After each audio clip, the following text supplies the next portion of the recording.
I'll first, before we get into kind of the meat of what we're going to do today, I'm going to turn it over to Dr. Mike Hamlet for a word of prayer.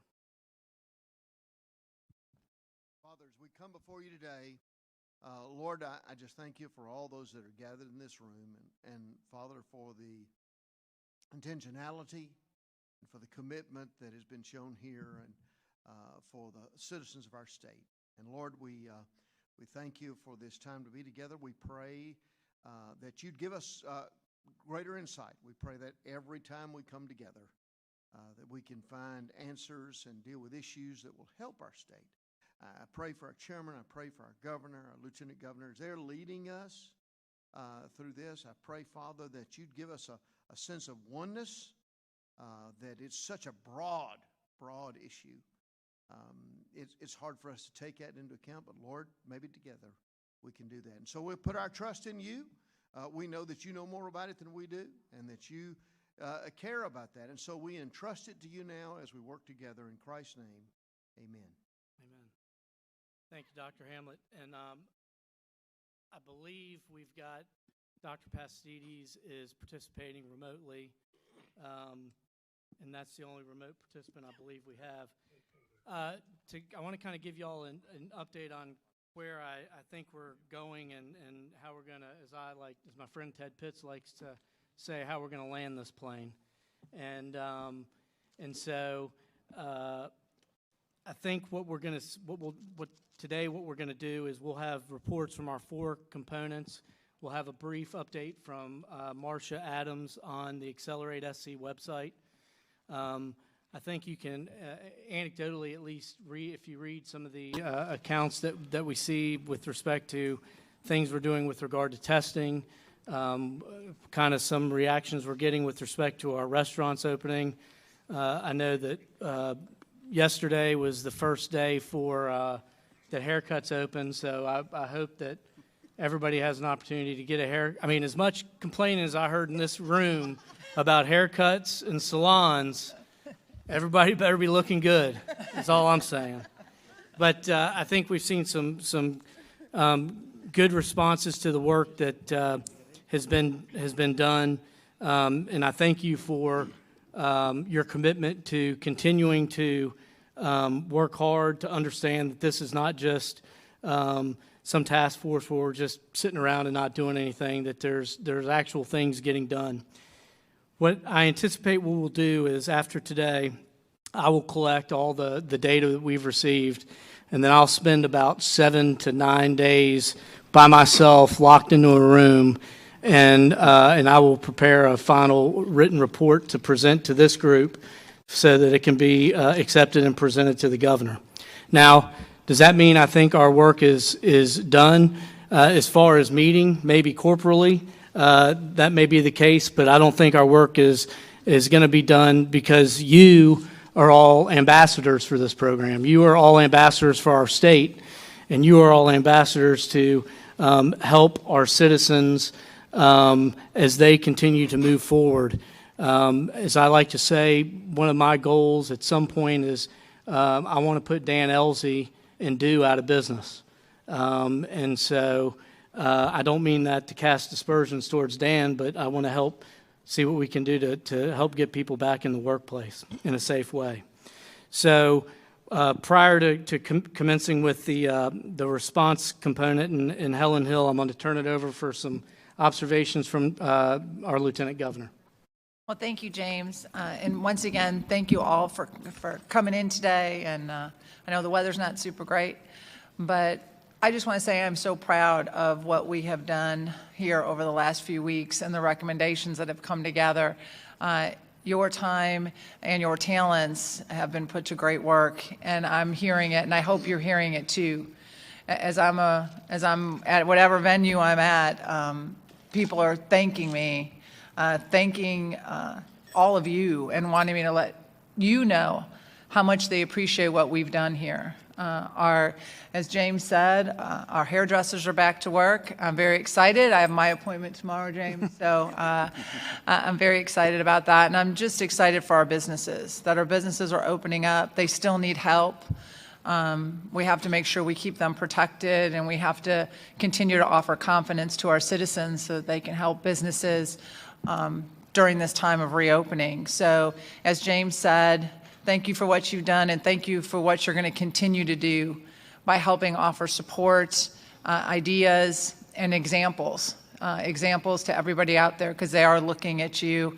Mr. Swank said that very eloquently last week, that, and we can't carry this ball over the goal line until people see us out doing what we're asking them to do. So we will be examples as we move forward. And so again, thank you. I'm very excited to see everybody's recommendations today.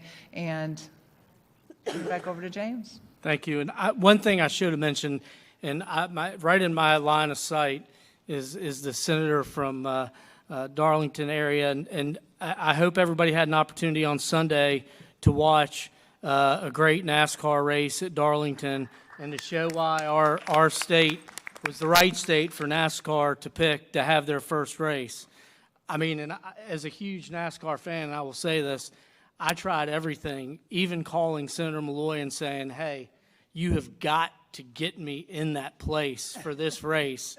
And I mean, I couldn't even pull it off in this position. So anyway, thanks to the great folks at Darlington who did an excellent job at NASCAR, and again, once again, showcasing how great our state is. And it was great that we could be the touchstone for live sports going back in action.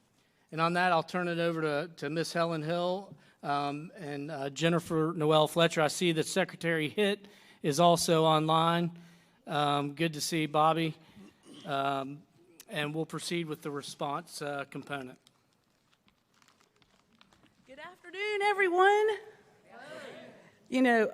It has been said that the collective courage of any group is an absolute best predictor of their success.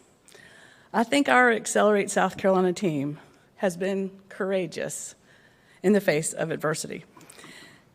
That courage to do what is best for the health and safety of our citizens and our businesses, while keeping an eye on what is best for the long term for our state, has been difficult. I thank the governor, thank the lieutenant governor, and especially thank you, James, for the hours of work that you've put in to lead to positive outcomes for South Carolina. And I got to thank our great committee and our great staff. Thank you, Sarah, Ted, Chris, Lou, Greg, John, Bobby, and the ever-inspiring Henry, thank you, for all of your comments and your participation. The response committee has met twice since the We All have been together, and much of our conversation has been focused on the continuing safe reopening of our South Carolina economy. Our group has addressed this by developing guidance to ensure that the businesses have the information and the best practices to reopen safely. To recap, through the Accelerate South Carolina process, we created a framework to develop these guidelines. And I think the first slide might be up there. Is that up there? Somebody's got to click it for me. MIA slide. It's on the way. Well, let me tell you, it was a multi-agency initiative with Commerce, my friend Dwayne Parrish over at PRT, DHEC, and OSHA to collaborate.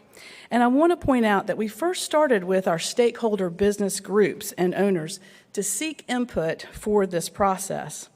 It allowed our teams to understand the specifics of each business, to understand those specific workplace concerns, and then we incorporated that in our work.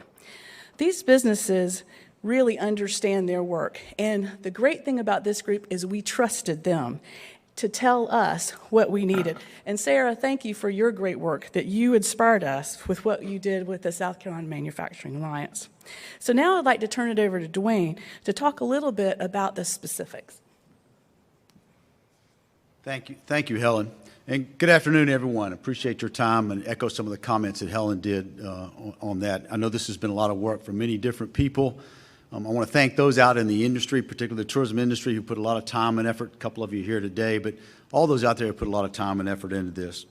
So there were 10 reopening guidance documents that our response group has worked on since the beginning or inception of this committee. almost all of them are either completed or in their final stages at this point of completion as I speak. But I wanted to talk to about a couple of key ones today that we believe are really important, particularly coming up on a holiday weekend for our industry. And one is attractions. I've talked a little bit about it before in a previous meeting, but we were fortunate to have a committee of 5 people that I want to point out and recognize today that helped put the attractions guidelines together. It was Willie Calloway at the South Carolina State Museum, Kevin Mills at the South Carolina Aquarium, Tommy Stringfellow at the Riverbank Zoo, Jerry Helms at Carowinds, and Mark Lazarus of Lazarus Entertainment from Myrtle Beach. This group put together a basic plan of attraction recommendations that covers everything from physical things to operational things surrounding the coronavirus and new protocols that should be put in place. Many you can imagine: social distancing, limiting the number of people, capacity, containment, not using places where people gather in small groups or gather in large groups, all those kinds of things. But I am confident that all of them have a plan in place for their individual attraction. And this is a broad subgroup, if you think about this, attractions. That's everything from miniature golf on the Grand Strand all the way up to 450-plus acres of Carowinds at the state border. There are quite a few things in between there, but I'm confident after talking to many of them over the last few weeks, in this group of 5 that put this together, that we have covered the basics of this plan, and that each one has their own individual plan, and that they're ready. Why is that important this weekend? So we had a large crowd this past weekend along the Grand Strand. As Mayor Hatley, as you well know, had a large crowd along the Grand Strand this weekend. Well, if you stop and think about it, swimming pools were closed this past weekend, okay? Attractions were closed this past weekend. So there was additional pressure on the beach itself as a place for people to go. Opening up swimming pools yesterday, opening up attractions this weekend would allow and relieve some of that pressure of people being together in one place. So we think that's really important from an attraction standpoint to have that, not just in the Grand Strand, but statewide, to be able to do that. They're ready. They worked on this. We have an industry-born plan and a healthcare approved plan. It's ready to go. The other one I want to talk about just briefly is athletic fields and youth sports. There's been a lot of talk about that. Again, we took the South Carolina South Carolina Recreation and Parks Association, which is an association of most of the counties and municipalities around the state that have local parks, as well as some other subgroups. They put together a basic plan. We took what we thought were some of the best of some other states' plans. Again, not trying to reinvent the wheel here, but Texas and Ohio had wonderful plans out there we thought were very good. We picked out, or plucked, if you will, some of the best parts of their plans, and we actually mirrored the dates of the Texas plans. And that would be that we would allow practice starting on May 31st of organized youth sports. There'd be a 2-week observation period to see how that goes, and then games will be allowed starting June 15th. We're confident that with our athletic fields of counties, municipalities, and schools, that can take place in a safe manner. I'm confident, once again, that coaches, leagues, and the like around the state have an individual plan in place for themselves. So with that, pending any questions, Helen, any questions regarding attractions or the athletic fields and youth sports, any at all? Yes, sir. Thank you, Dwayne, and thank you, Mr. Chairman. Just to provide a little perspective, I am from Horry County, and I see firsthand the amount of tourists that are coming to our beaches right now, and I think Dwayne brought up a very good point in that opening these attractions will allow guests that come to our beaches in our area to be able to spread out and doing it in a safe way. These committee members that came up with these procedures have done a great job. They're experts in the industry, and Helen mentioned a good point that there's nobody better to come up with the procedures of how to safely and quickly opening up their businesses than the people that own the businesses themselves. And so I commend the committee for coming up with these procedures, and hope that we can get these businesses back opened up quickly and effectively. Thank you. Thank you, sir. Other questions, comments, concerns? Madam Chairman, I'll turn it back over to you. Thanks, Dwayne. Well, our committee dug in to 2 additional issues. As we mentioned in our last recap, childcare was a serious concern of many of our employers, and as many as 50% of the total number of daycares had closed in the state, and although the governor did not mandate that. And we found out that many of them really just needed some additional guidelines, and they needed some personal protective equipment and cleaning supplies. So that has been really important to get that to them. Again, giving them the opportunity to have those things to feel safe in reopening. We also dug into day camps. It's critical that folks during the summertime have the opportunity to have their children enjoy a day camp. And another important part that we gave them some guidelines, and those are, Jennifer, those out or forthcoming? Forthcoming, the guidelines for day camps, forthcoming. The second thing that our committee spent a lot of time on was that liability issue. We've heard from our South Carolina Manufacturing Alliance, from our South Carolina Retail Association, from the Medical Association of South Carolina, the Hospital Association, and TED and the folks at the South Carolina Chamber of Commerce, how important it was to have some sort of limited liability for our businesses to reopen. We talked about the safe harbor, we talked about products liability, and of course we talked about workers' compensation claims. It is critically important that we do something on a temporary basis in a limited way to give our businesses that confidence. We have discussed this is not something that can be done by executive order, but rather to be taken up by our friends in the General Assembly. So now I'd like to, do y'all have any questions about either childcare or liability before Jennifer jumps in? Any questions? Okay, Jennifer? Great, thanks, Helen. Thanks, Dwayne. So really, I want to close out our presentation and just kind of talk a little bit about ongoing needs/concerns and where do we go from here now that this AccelerateSC process is coming to a close. So Helen touched on childcare, and we mentioned that we created guidance for that, and so that is in the final review, and so we hope that we have that able to be looked at by facilities that might want to be able to open. We're going to continue to look at the liability issue. Helen mentioned a number of great partners that are going to continue that charge. The other thing that we discussed, and the Lieutenant Governor brought this up, is the notion of consumer confidence. And what do we need to do to make sure that while we're reopening these businesses, people are patronizing those. And so I think that is a large concern of ours. And so we applaud the governor for stating that he was going to start visiting businesses and posting about that. And so we want to encourage all of you who utilize social media as you're out and about and dining or getting your hair cut, nails done, tell people about it. Tell people that the businesses are following the guidance that's out there and that you had a great experience, because that is going to be what's very, very important.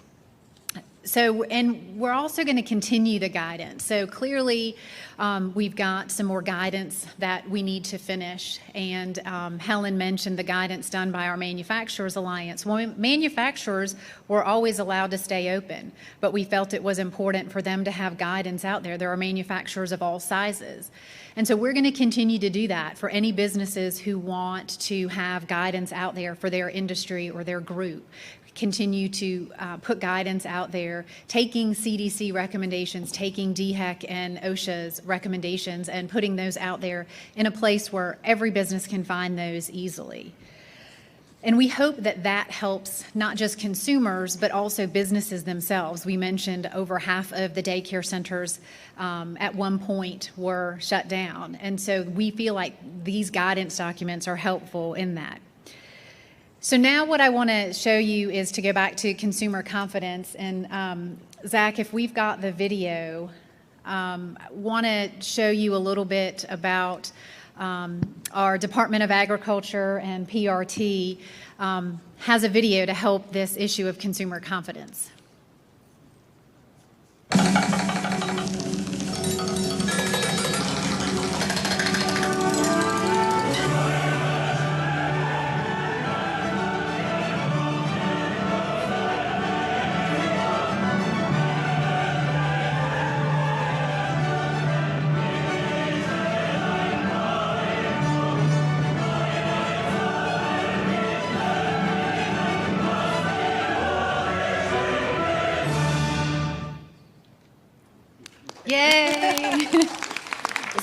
all noticed the appropriate use of face masks and gloves in that video. So hopefully that will inspire some folks to go out to eat. And I think what you're going to see is more of that, more of this encouraging our citizens to get out there and take advantage. And groups or agencies within our group are going to continue to work on that. PRT is working on a campaign to try to get visitors who drive into South Carolina and take advantage of it. So those are going to be ongoing things you're going to see.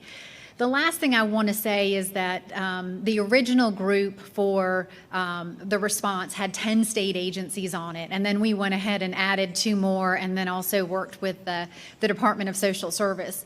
So you can be rest assured that all of us are going to continue to work on those issues that have been identified, not just in the response group, but those issues that have been identified that impact businesses, because all of our agencies and our individual missions have this state's economy at heart, and keeping it, not just opening it, but making sure that it thrives as we're moving out of the current situation we're in. So with that, I thank you very much. No, and just thank you all for your courage. Thank you for stepping up. Yes, ma'am, do you want to ask a question? It's not so much a question as James knows I'm a disciple on this issue right now. First of all, I want to say this team, everybody that has on every team has done such a great work and been very productive. But I think this team, from an actual volume of productivity, is just amazing and phenomenal that you've developed, the guidelines that you've developed for each specific industry. And my discipleship part of it is getting that information to the people that need it. Not only to the businesses, because I know the associations are doing a good job of sending it out to them, but making sure that everybody knows that they can find it with a click at accelerate.sc.gov. All these resources that all these groups have developed are there, Marcia. I know I'm preaching for you now. But it's so good. Every time I've pointed somebody who I thought would have known what to do towards that, they'll call back or text back and go, "This is amazing." So I think that that's really good. Y'all have done some great work there, but we all have, and it needs to be that commercial. Maybe put the tagline at the bottom, the website, maybe add it if you could, or at the end, so people will look for that. So great idea. Her point about social media, we really need to push this stuff out because it is, people are so busy working on their current personal situation that they may not pay attention to where they can get help all the time. Thank you for that. Okay, Henry, what some yes. inspiring words? Helen, my suggestion to that movie that you just had there would maybe put familiar faces on it instead of, I'm not saying those were actors, but there's nothing wrong with putting the governor on there, lieutenant governor on there, or somebody that the state recognizes. Yep. I think it's critical. That's and a great also, point. the movie had nothing wrong with upscale food, and I love upscale food like everybody else. But I would put a barbecue on there, or a barbecue chicken bog. Just maybe let some of these legislators be part of the movie. Thank you for mean, that. this is all about the state.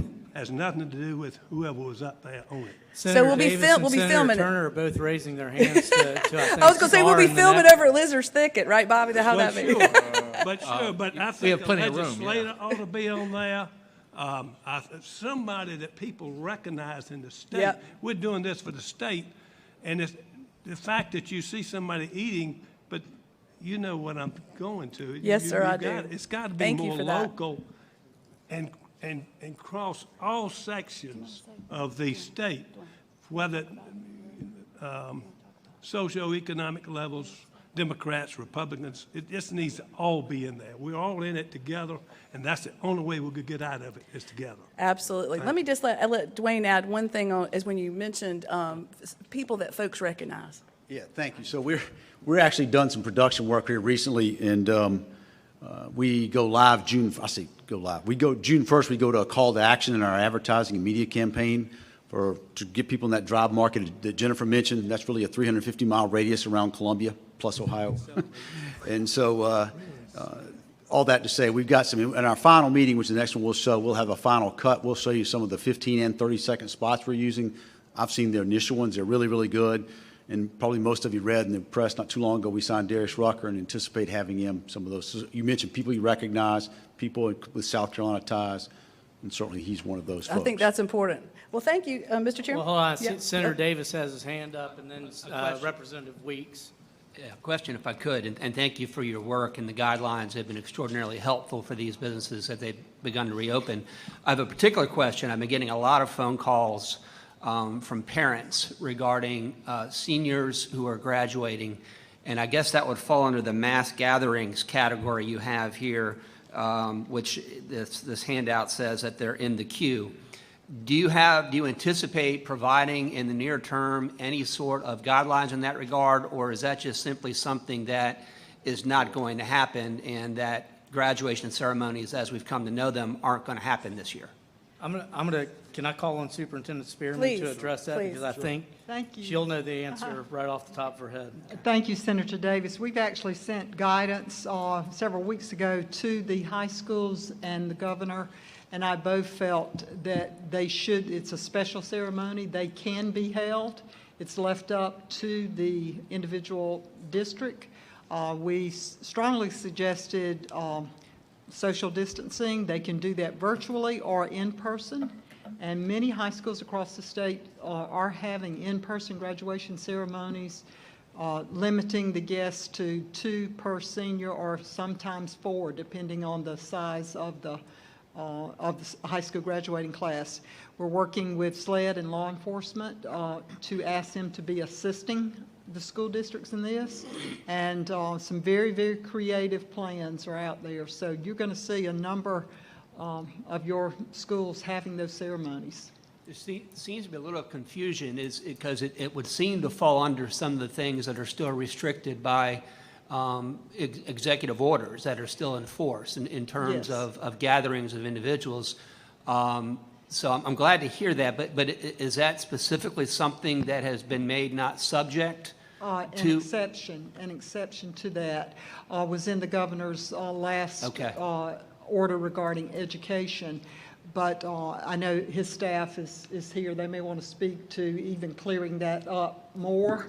But those are scheduled to begin, probably the earliest will be next Friday. I think 1 or 2 high schools have already held a virtual ceremony where the family comes in singly and gets the diploma. But as far as the actual gathering of large groups of people, it should begin next Friday, I believe, are the first one scheduled. Senator Davis, I think it'll the number issue that you're referencing will be addressed shortly. Okay. But the graduations, I know, are exceptions to that.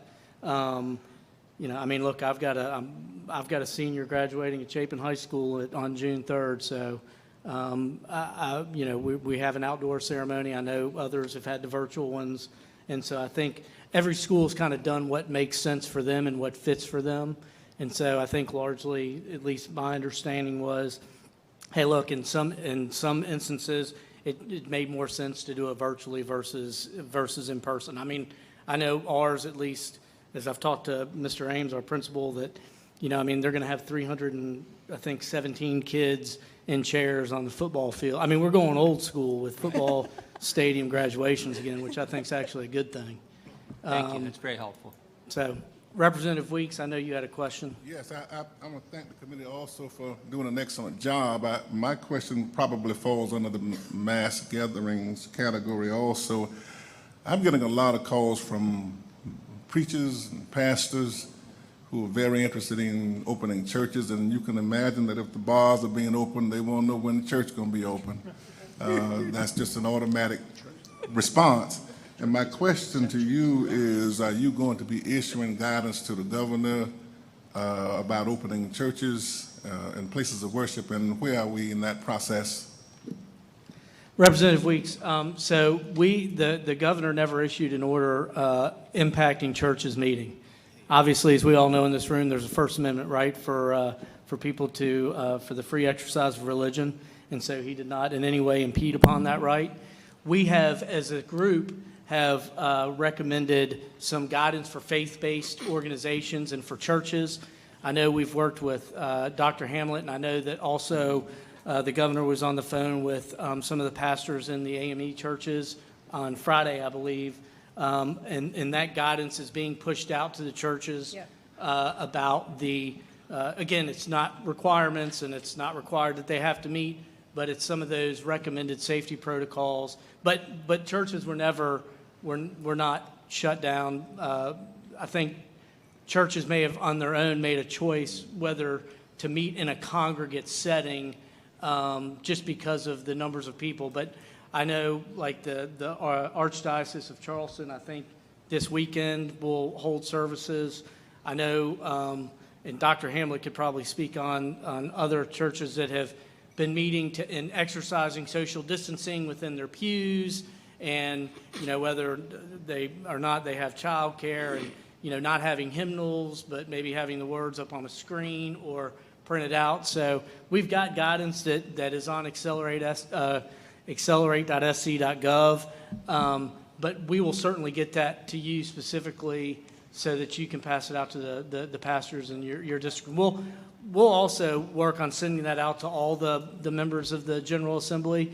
Look, I mean, the great thing you can do is you can be our messengers in many respects to share the guidance, and so we'll ask you to help us in that regard. So I hope that answers your question. It does, and I know that we never restricted them, but I think getting something that comes from the governor's office that's been vetted by individuals such as ourselves really makes a difference in them doing whatever they're going to try to do next. Yes, sir. Yes, sir. Dr. Hamlet, do you want to speak on the issue? Well, I think that's exactly right. The governor's been very clear about not wanting to step on the First Amendment, and nobody's been asked to shut down. But also, he has said, and I've heard him say this, and numerous pastors quote this back to me and said, we just expect the churches to be wise and responsible. And I think these guidelines, we're following those guidelines. We hear those and we see them, and we want to put that and try to exercise that so that it's correct. We had a very great time in doing that, and our people know and understand that. And what I keep saying is we need to live by prayer and Purell, and we need to think about both those things. And I think our pastors are getting that. They feel confident, and everyone I'm talking to across denominational lines says, hey, listen, we want to meet, we want to be out there. Our people expect that of us, but we want to be safe too. We want to follow those guidelines, and I think getting these out there is going to help because it just gives assurance for what people are already planning to do. And believe me, a lot of us are on a lot of preacher calls wondering what's next. And with all of the childcare is the major issue, and students and distancing and sanitation and all of those things are very, very important to us. And our churches need to, many of us believe our churches need to lead in that area, be an example of that. Yes, sir. Thank you. Ms. Freeman? Just really quickly, speaking to the church, the black church also has a very unique experience, if you will. We have more people who have morbid diseases and need to know that if you are susceptible, maybe you shouldn't come to church, maybe you should, watch your health, that kind of stuff, so you can put that kind of stuff in the guidance. And also, we love to sing. We love to be in the choir stand together. And that might not be such a good idea right now. So those are some things that as you're looking at guidance and what to give out, looking at the specific community that you're dealing with to give them the guidance that they need so that they can make it tailored to their experience. It's a good suggestion. That's a great suggestion. Thank you. Thank you, Mr. All right, Chair. thank you, Ms. Helen. Appreciate it. Thank you, Dwayne. Thank you, Jennifer.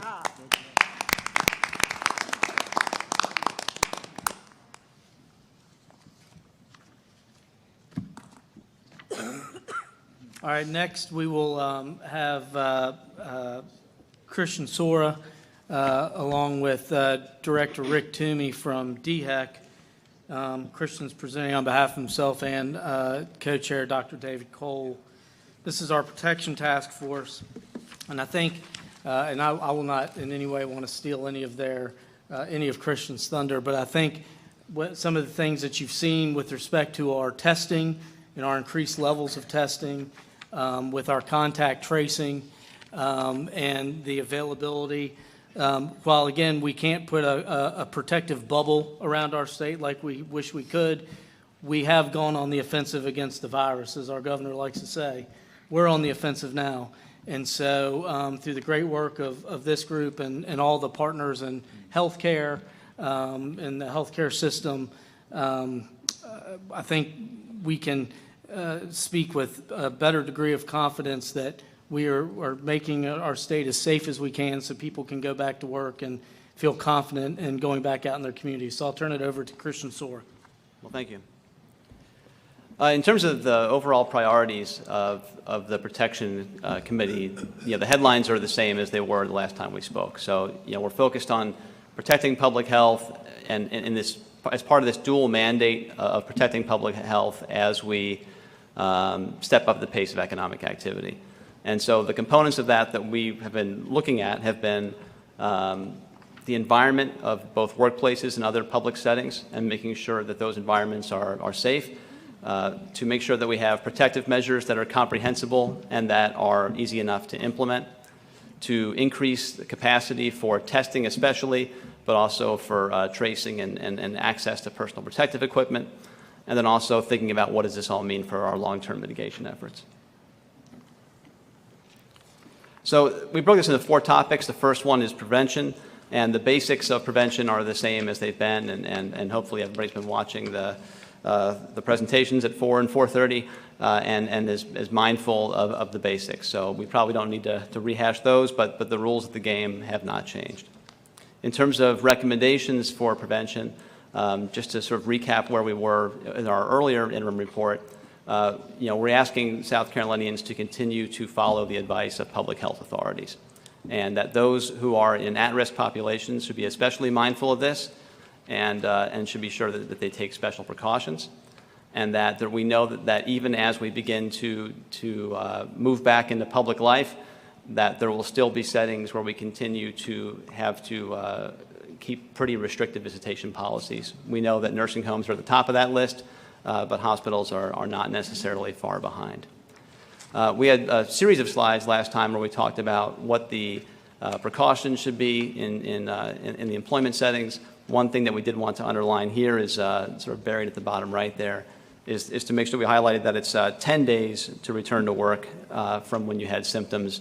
This guidance had earlier said 7.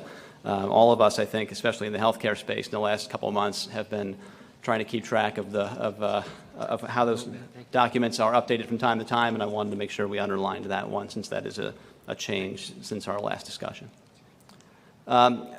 Other recommendations in the space of testing. So testing, of course, is where I think many of our conversations have been within our group over the course of the past few weeks. It's certainly an area that's gained a great deal of interest. We talked about how there are free resources that are readily available to South Carolinians in terms of screening tools that are available through your phone or online symptom checkers, and we ask that folks think about how to use those and incorporate those. Also, we talked about the importance of prioritizing testing efforts, that as testing has become more and more available, and we'll show a chart on that in just a moment, as testing capacity rises, there are certain settings where we know we need to concentrate our testing efforts. And something that DHEC has in particular focused on in the course of the past week or two has been nursing homes and other congregate settings where we need to look at not just the residents of these settings, but also the staff who work in these facilities to make sure that we're avoiding the spread in these kinds of high-risk environments. We've also ensured that COVID results are becoming more comprehensively available. So one of the areas where there's been progress just in the past couple of weeks since we've been talking about this is the creation of an online opportunity for providers to be able to access test results in real time. That wasn't necessarily available a few weeks ago. There's been a great deal of work, in particular between Health Sciences South Carolina and DHEC, to try to make it easier for providers to have real-time access and visibility into test results. One, to make sure, obviously, that it's available for treatment purposes, but two, also to avoid, especially in this time when we have limited testing capabilities available, to make sure we're not accidentally testing the same person a couple different times because the result hadn't shown up into this system. The chart. So that appears to have reversed itself. One of the things that's fascinating as you move from Microsoft PowerPoint to Google Documents is that occasionally erratic things happen to you while you're standing in front of a microphone. If you were to look at this image in the opposite direction, since this suggests that we have been obliterating test results for the past 2 months, that is obviously not the case, right? So pretend you're looking at this in a mirror, and the blue line signifies the growth of testing in South Carolina throughout the month of April. The orange line, where you sort of see this, sort of rounding of the corner and that climb, that line shows what the trajectory has looked like in May. So there's been a noticeable increase, a very perceptible increase in testing availability this month, and particularly over the course of these last couple weeks. And that's attributable to a couple different things. One is, new resources available from the federal government in terms of the testing kits and supplies that they've been able to give to DHEC, which then DHEC has been able to move into the broader community to do more testing. There have been increases in DHEC's own capabilities to do testing in its public health laboratory, and then a pretty dramatic increase in testing capabilities inside of hospitals and in outside reference laboratories. So a good bit of progress on that. I mean, just to give a sort of a sense of the numbers, yesterday DHEC reported about 4,200 COVID test results for the day. In the entire month of March, we had 5,700. So we're now at a point where in one day, we're reporting about as many test results as we were in an entire month not that long ago. So significant progress there in terms of some of the metrics we've talked about. One of the goals that DHEC has announced is to get to a point where we're testing 2% of the state's population in both May and June. It now appears that we're going to hit that target in April as well. So that's been meaningful progress. In terms of the prioritization, so at our last report, we talked about sort of certain populations, certain settings and environments in which it was important to be able to focus our testing efforts. And there's been good alignment between DHEC as the public health agency, the other parts of the healthcare system who are also involved in testing efforts, and also now the continuing resolution that was moved through last week and signed last night. The focus areas that we've talked about in this room have been adapted, and not really adapted, but have largely grafted into the language of the state's budget itself. So there's a lot of alignment in terms of the priorities and where we need to focus these testing efforts, and to assure that we bring testing out to people and don't just have it captive inside of some lab. We've had, to give another example, the numbers, we've had mobile testing opportunities in the last few days where we've had as many as 800 people tested at one site. So again, that's a pretty significant step up from where we were not that long ago. In terms of the response, a few other bullets in this space. This chart does not look dramatically different than it did the last time you saw it. The disproportionate impact of this disease is something that we are, I think, all aware of, and has been mindful. We've been mindful of that. It's informed our approach as we've put together our recommendations. We've talked about the need for rapid response teams, and in fact, the CDC has been helpful here as well. They sent a team to South Carolina to help us think about infection prevention and control, and to help us think about this focused effort, again, in these congregate settings, places where lots of people live in a pretty high-density environment. We've talked about the need to integrate the data that we receive and to have it available in a way that helps us focus our outreach efforts as well.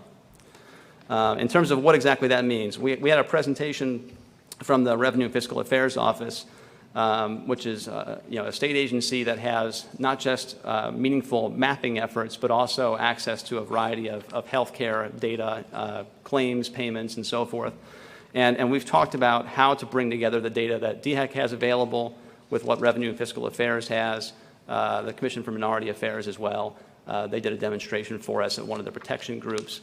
And I think one of the things that we know we need to do is bring together data that we largely see on the DHEC side about the prevalence of COVID with data on communities that we have at Revenue and Fiscal Affairs, that we have in some of these other settings, and bring those things together to help us better understand where do we need to target our testing efforts, how do we make sure that we are staying as close on the heels of this disease as we possibly can. Tracing is something we've talked about. It will be a useful part of that effort. We had a headline goal that was set of trying to identify 1,000 tracers by June 1st, and that's already been exceeded. So we feel pretty good about the progress that's been made in that space. This is a map that is a little tricky to see from a distance, but what it's meant to highlight is that there are a number of hospitals or medical practices or other healthcare providers who already play an important role in tracking diseases as they spread. So if you're in one of these practices, you send a fax, amazingly enough still, or information through the web about the number of patients you're seeing with certain kinds of diseases. They tend to focus on what they call influenza-like illnesses. But this mechanism is one of the ways that we keep track of what's happening and where. And so all of this has to be brought together as part of a comprehensive strategy to again, stay closely on the heels of this disease and try to get ahead of it where we can. And that comes to adaptation, which is more of the long-term horizon, what our recommendations look like for the long run. I talked about the role of some of these other agencies' data sources, and we've started to bring them together. Other things that we've focused on have been, how do we get personal protective equipment? We started originally, since we're kind of the protection committee, thinking about the role of healthcare providers and how do healthcare providers access this information or access these materials in the event of a future pandemic or other event like this. Since then, and in discussions with some of the other groups that are in the room, I think we've come to take a broader picture of what the role of a state-level stockpile might be like. That it's not just about healthcare providers. It's also that as businesses prepare to reopen, we do not have a glossy video. We probably next time. But as we saw in the video, I mean, they needed PPE too. And through our discussions with some of the state agencies that are affected, and through our discussions with some of the other committees, I think we've come to see that a basic state-level stockpile is not just about making sure the healthcare providers have access to that equipment in future events. It's also about making sure that businesses and other groups who need this material will have access to it when the time comes as well. So that's kind of a rundown on where we've been.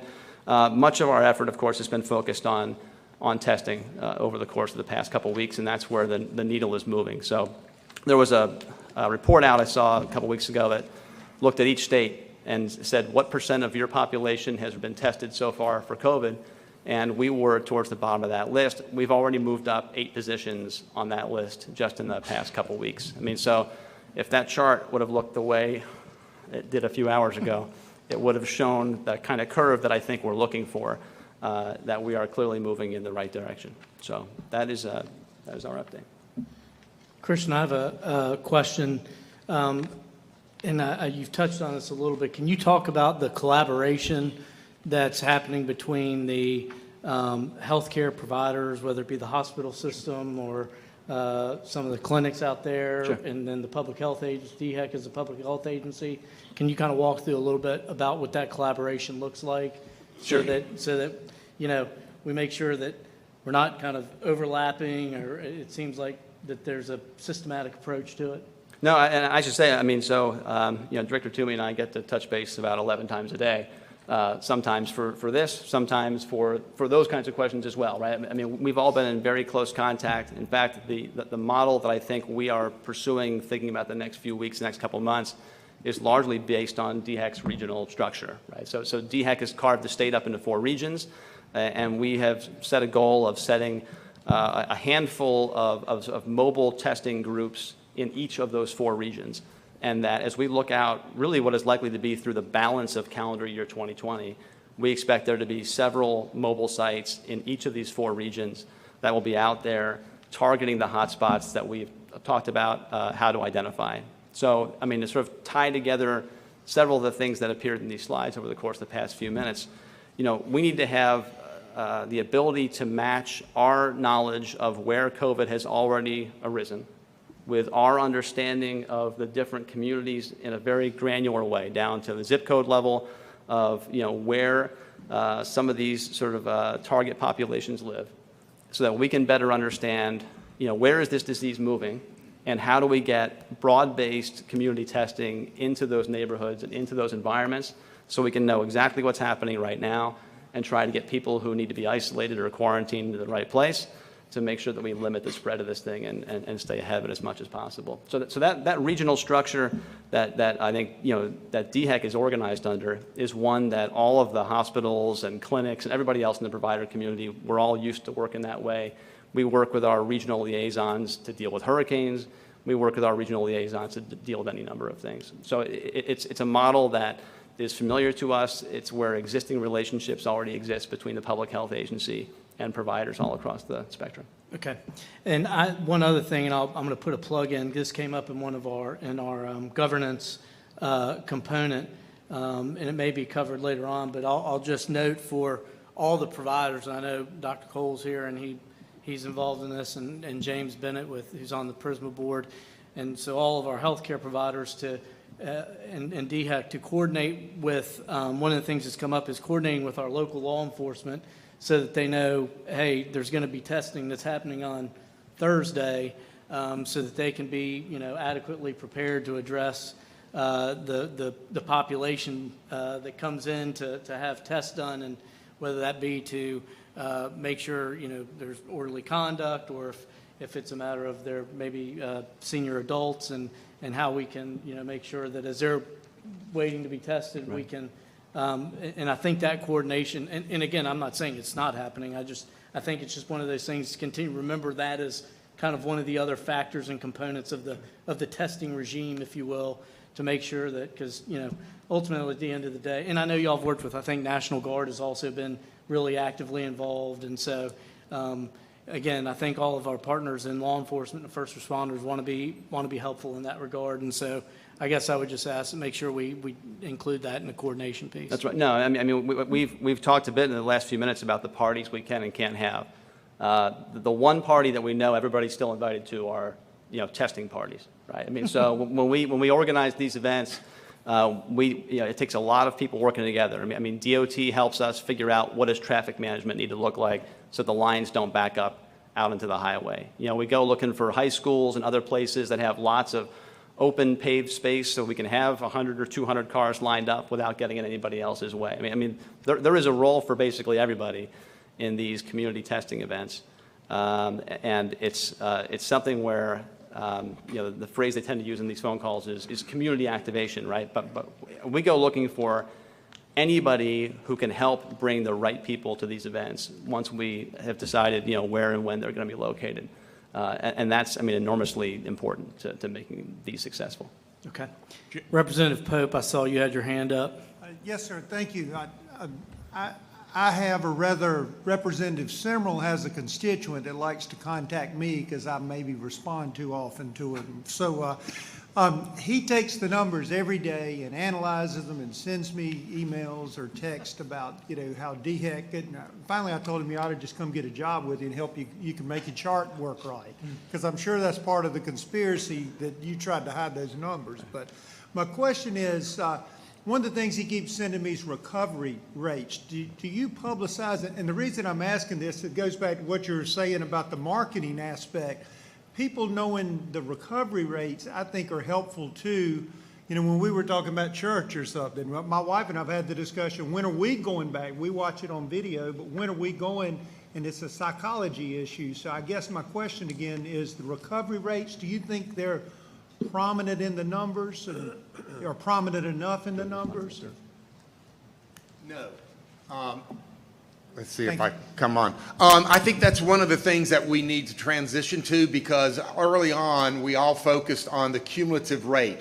Well, the cumulative rate, and if you think about for the state of South Carolina, if my memory serves me correct, the first case was March 5th. That's a long time ago, but we still count that case as one of the cumulative cases. So it's something that we're working on and we should be looking at because a majority of people are recovering. Yeah, I think one of the challenges is that we have these mandatory reporting laws, and so DHEC has a set of conditions where if you're a provider and you have somebody who has one of these conditions, you're required to notify DHEC immediately. But we don't include getting better in our mandatory reporting laws, unfortunately. So we do a much better job of tracking disease than we do of tracking wellness. Let me get Senator Ryberg, Mayor Hadley. He had his hand up, and then I'll get you on the. Christian, first of all, my hat's off to you all and the fact that you were able to ramp up in testing and contact tracing in such quick order. I think others were involved, but thanks. Well, no, I thought you'd pass it on to them, okay? Here's my question. My understanding is that the feds may have passed along $118 million to the state of South Carolina for testing and contact tracing. How does that money flow? Does it go to the hospital association? How does that money flow? Sure. So that money is available. You know, Congress has passed 4 laws basically that are the core of their response so far to COVID. The fourth one is the PPP-HCE Act. And inside of that law, there is $11 billion that is allocated to states and others for their testing and contact tracing efforts. And we just, I think last night, found out that the number for South Carolina will be $118 million, give or take, out of that allocation. So that money comes to the state. Under the terms of the continuing resolution that was passed last week, that money is one of the sources that is available for DHEC to use as part of its effort to sort of implement the statewide testing plan. So the language of the CR allows DHEC to make allocations to hospitals for their role in implementing the statewide testing plan. That's one of the funding streams that they can draw from to do that. But I mean, realistically, I think much of that money will not be used that way. It'll be available to support other testing and tracing efforts, including potentially DHEC's own expenses for testing and tracing.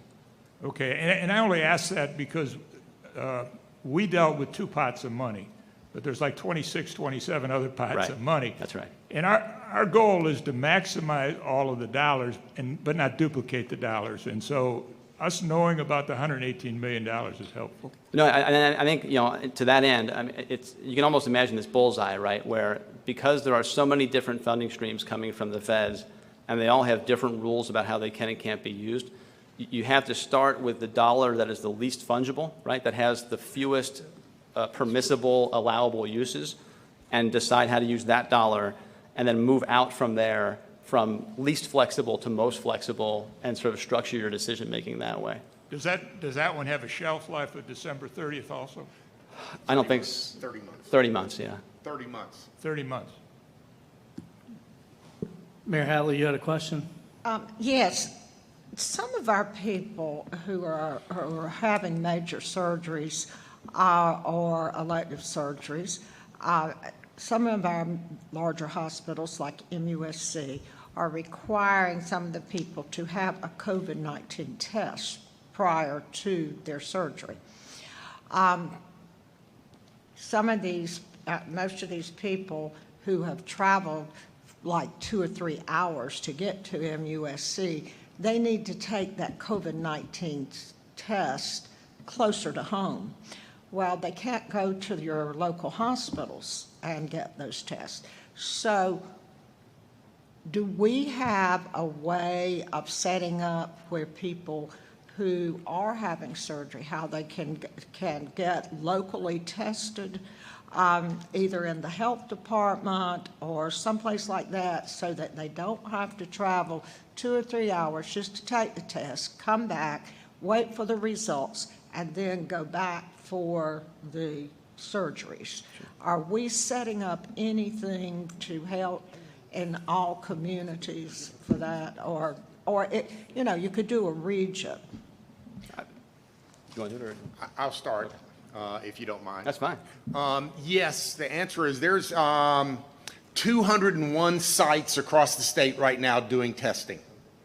That is 144 static that are doctor's offices or hospitals. Okay. And there's 57 upcoming in the next 2 to 3 weeks that are mobile sites. On the DHEC website, we list every site that is out there, and you can search by county for both the static and the mobile sites that are coming up and the days and the hours of which those sites will be operational. That is also on accelerate.sc.gov's site as well. Okay. And we update it daily. So we have just completed 51 sites, and we have 57 coming up through the June 6th period. So there's 201 sites in the state of South Carolina that a citizen can get tested. Okay, are you trying to put a site in every county or just in the regions? We are trying to hit everybody, every county. Now, they move around, so it's not fixed all the time. Okay. Now, my second question is this. You said you're setting up 4 regions for your mobile testing, and you're doing it by zip codes. Is that correct? Well, so the regions are structured based on the way DHEC's been organized for years. So that's how the sort of 4 regions are structured. Zip codes tend to be one of the ways that we just look at community level health outcome data or look at sort of the population characteristics of a community, just because it's one of the sort of narrower and more granular geographies that the Census Bureau reports that information on. So I'm wondering, can someone from a different area go to these mobile sites, or is it just for that area? I mean, if you can get yourself there. Yeah, they're open. They're open. They're open? Right. Yes. Okay. Another thing, have we thought about going on Accelerate South Carolina or DHEC and so that people could enter their zip code, click, and find out where these sites are that they may get? At the zip code, I know it's at the county level, Right. but we also list all the mobile sites by address. Okay. So you can look at it, and so if it's Little River, it will say Little River and the location and the hours for the site. Okay. All right. Thank you very much. Rick, to Mayor Hatley's question, with the 201 test sites, those tests still need to be sent to a laboratory. Yes. Which will require some time. Sure. Could you explain that, please? Yeah, these are test sites where they actually perform the nasal swab, and then they ship those to a testing site. That may be a local hospital, that may be DHEC, that may be a private firm that the site may have a contract with, and then that lab will send the results back to DHEC. Okay. And DHEC then notifies the person. Is that correct? That is correct. All right. Thank you so much. Marcia Adams has her hand up. Marcia, you may wait. Right. I think she was pointing out that on the screen now is the map that shows the testing sites. So Mayor Halley, there's a map from AccelerateSC that has the testing sites. And so people can go and look at the map, obviously, within their area, click on a site, and it'll see the information that pulls up on what day it's going to be, where it is, any additional notes that need to be covered. So I think that was one of the things that the governor talked about, was for our citizens to be able to go somewhere and say, hey, if I live in Beaufort, let me go down to Beaufort and see where testing sites may be close to me, and I can hit on the site. And this is great information, because so many times we'll receive calls from City Hall that say, where can I be tested? So we can just send them to this site, and they will be able to find a place where they can be tested. That's right. And they should check regularly, because we're posting more of these testing events every day. Okay, that's great. Thank you so much. Superintendent Spearman. Well, we were here about 2 weeks ago, I was very concerned about my hometown and county, Saluda. And I want to thank you, Dr. Toomey, for the attention that you all have given us. We've had 2 very successful mobile sites. Dr. Cole, I helped out as much as I could. It was very little, but through social media. But I do want to just remind everyone, anytime that you are doing an event in a county, most school superintendents and principals have access to a call system where they can send out a message to every parent with a matter of one phone call. So please, we use that in Saluda, and I'm sure others have as well, but that's a great way to get the message out. But thank you for answering us. There are so many good partners out there for every effort. Yes, sir. Senator Malloy, I saw you had your hand up. Right. Good afternoon, everyone. Thank you, Christian and Dr. Toomey, for the work that you all are doing, and I'd like to thank Dr. Cone as well for what MUSC has done. I've personally been at least 4 of these sites now, and in the rural areas, it's very critical because we're seeing, 500 plus to end up coming to a site. We had 505 in Lee County with a population of 18,000 on this past Friday.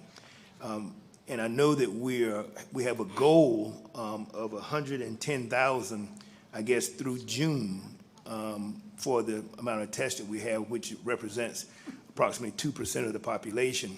My concern and my question becomes, number one, is that that's a very small amount of the population, and with all of us working at returning South Carolina to work, we obviously going to have a bit of a spike in the number of cases that we know about, and so it's going to have some public interest in testing continuously. One, just making a point is that we got to get into a process of continuously testing because that's a very small percentage.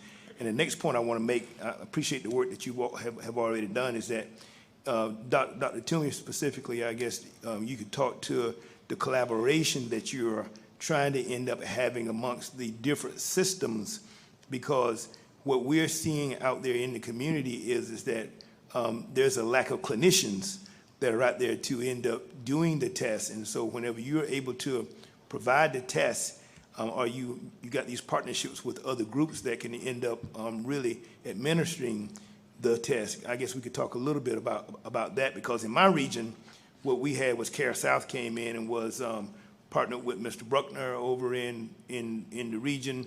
They had a big group that's out there that's working. Apparently now with the National Guard that comes in, they've got to come back through DHEC to put it on the Pamela system in order for them to be involved. I just want to make certain that you all address that process that you're having now, because what we're having all over my office, the phone rings a lot, that we won't test, we won't test, we won't test. And the front line, these essential employees, those are the ones that candidly a case could be made for the fact that they are the ones that may get exposed and may take it home, those kinds of issues. So I just want to end up seeing what the plan is going forward. We've got an idea as to what we're doing up through June of 110,000 at least, which is 2% of the population. But obviously, I think we're going to have a spike, if you will, or maybe you tell me that we're not, and see what happens continuously with the testing. Okay, Senator. Yes, our goal, 110,000 for May and 110,000 for June, and that doesn't mean it stops. Okay. The federal government allocated resources for the next 2 years that would provide the necessary testing equipment to DHEC for that goal. And we are using our partnerships with the federally qualified healthcare centers, other partners to push out that testing in as many locations as we can. And DHEC can't do it ourselves. And as you talked about the partnerships, Christian talked about the Hospital Association and DHEC talking with MUSC in their effort to be in the, again, 4 regions. It's just geographic: upstate, Midlands, PD, Low Country. It gives us a point of reference. But we look at the different counties and different zip codes and their health status in each of those to try to prioritize where are the efforts that need to be sooner than later. This will be continuing on. We don't see testing stopping at all. We see that our continued partnerships as we reach out with more and more organizations. It's like we did in downtown Columbia, a senior housing center, and we partnered with the Richland County EMTs, and the EMTs had gone through a training at DHEC, and they could go door to door, so we did not have all of the senior citizens trying to make it down to a common area. We went door to door to see if they were interested in having a test. So we've got to continue to explore every avenue to touch base with everybody. I think that's one of the important things is transportation is a challenge in many areas. So people can't necessarily travel to the location. We want to bring the locations to as many people as we can. Sure. And how many mobile units in your cooperation and collaboration have you all sort of sent out at this point?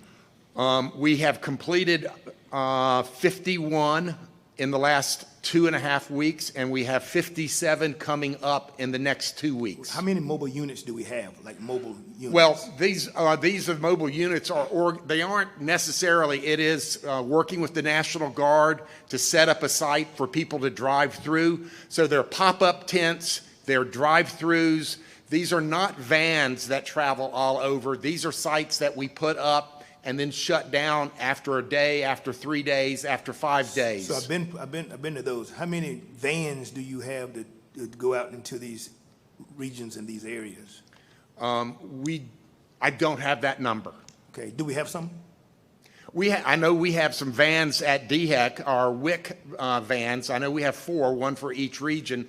I do not know if they are being utilized as part of the mobile testing or not. And then, but I can find out for you. Sure, and I know you're doing as much as you can. And when we're and so when you're saying that we're talking to them, do we have associations and agreements with MUSC so that we can make certain that we can have this strategic plan to end up going forward across our state? Yes. Okay, good. Thank you. Senator Malloy, I think what you're hearing is that they are doing a good job of collaborating with as many organizations as they can. Obviously, when they get these one-off calls about wanting to show up somewhere, that kind of takes away from a plan.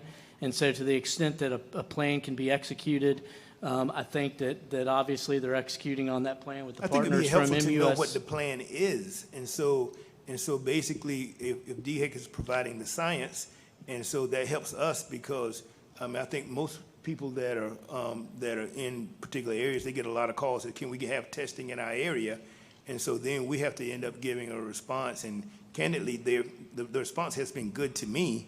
The question is that if there is a plan that we can end up making certain that we could end up piping into, and so for the folks that are calling, that we could end up getting that to them because candidly, 110,000 per month is still a small number, but there is a thirst for it. If someone is operating full capacity, if they have at least 4 pods and they're doing the nasal swab, running 100% for 6 hours a day, wearing these clinicians out, they can possibly do up to maybe 200 per hour. And that's running full capacity. It doesn't really happen. So it is a lot of work and a lot of time that you're going to end up having to do. So you're going to have to end up ramping continuously up. Lou? Yes, Senator, I wanted to let you know we are one of the new lab testing capabilities that is ramped up this week. We have our own van at our own expense. We bought all of the testing equipment at our own expense, and we have ramped up to start between 5,000 and 10,000 test kits and sourced out our own swabs. We're doing that because we hear how hard MUSC and the other hospitals are working along with DHEC. We will come to you. If we can help any of these bodies out, we're doing our own tailgate tents. They won't be Clemson tents, but we will have tailgate tents. And we have our own van, and we intend to wrap it so that the people can feel trustworthy that it is a legitimate lab source of help and service. And so there's another one you can add to your plan. Yes. Yeah, Mr. Bennett. Thank you, James. Just one follow-up on Senator Malloy's question. The question is, how do we manage the message when we have doubled the testing? So obviously, the number of increased cases will go up while we're trying to get back to work. So how do we put the right message out there and not alarm people when they see the number spike, but basically it's spiking because we've doubled the testing? So I mean, it's a good question. So I think one of the things we should expect to see is that when you think about the first couple weeks of testing availability, back when everything basically had to go to CDC, There were extremely narrow testing criteria at that point, and essentially anybody who you tested, you pretty much already knew they had it, right? So our testing counts were low, but our percent positive was incredibly high. And as we move out into the community and start to have more of this kind of mobile testing available, we're significantly increasing the number of tests that we're administering, and we're seeing the percentage positive figure fall further and further. And so I think to speak to that concern, as people see that percentage positive figure falling, that should help them feel more comfortable, right? So we should feel more comfortable when we see more tests being administered, and we should feel more comfortable when we see that percent positive figure trailing off as well. Great. Christian, Dr. Toomey, thank you. Appreciate it. Thank you. Appreciate all the work of the protection component. By my schedule, we're set for about a 10-minute break, but I'm going to ask for a 5-minute break since because I'm going to finish on time today. So I'm going to ask for just 5 minutes. Be back in 5 minutes, and we're going to get it started again. Thank you.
I'm going to ask everybody to start taking your seats, please.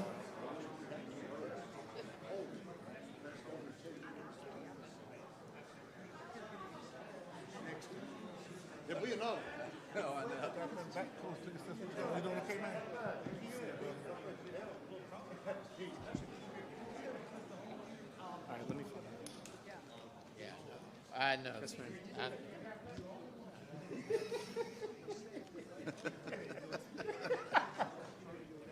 I don't know. What's wrong I with gotta you? look back. I know I usually do that. I know. Oh. That's a USC here. Oh, yeah. Oh, okay. All right, if everybody could take their seats, and we'll go ahead and move along.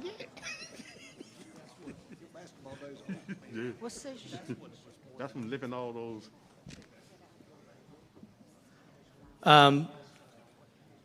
We'll move along. We've got a couple more of our components to meet to present. I want to recognize Mayor Knox White, the mayor of Greenville, who's head of the governance component. The executive office of the governor is the supporting agency here. So we're going to play a game with Sim Singh called Stump the Chump. So if we want to ask any questions to see his level of knowledge, we'll do that. I'm just kidding. I'm just kidding. Mayor White, you've got the con. Okay, thank you, Mr. Chairman, and yeah, thank you for lending me Sim. He's been great at the process. I've been talking to him all the time on the phone. I didn't know he had a 1-month-year-old, 2-month-year-old at home. How'd you take my phone calls? I don't understand. Maybe I provided some relief for you. Governor McMaster, Lieutenant Governor Evette, great to be here. Thank you so much. I was checking out the governor's grooming. Yeah, you look well groomed, but you have not had a haircut, have you? No, I don't think he has not. In case you wondered, I can tell. I can tell up close. I wasn't sure. I haven't either, by the way. Maybe it's next day or so.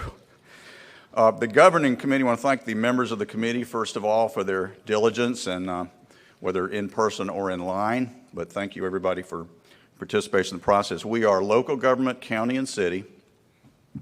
Education, that's higher education, technical education, K through 12.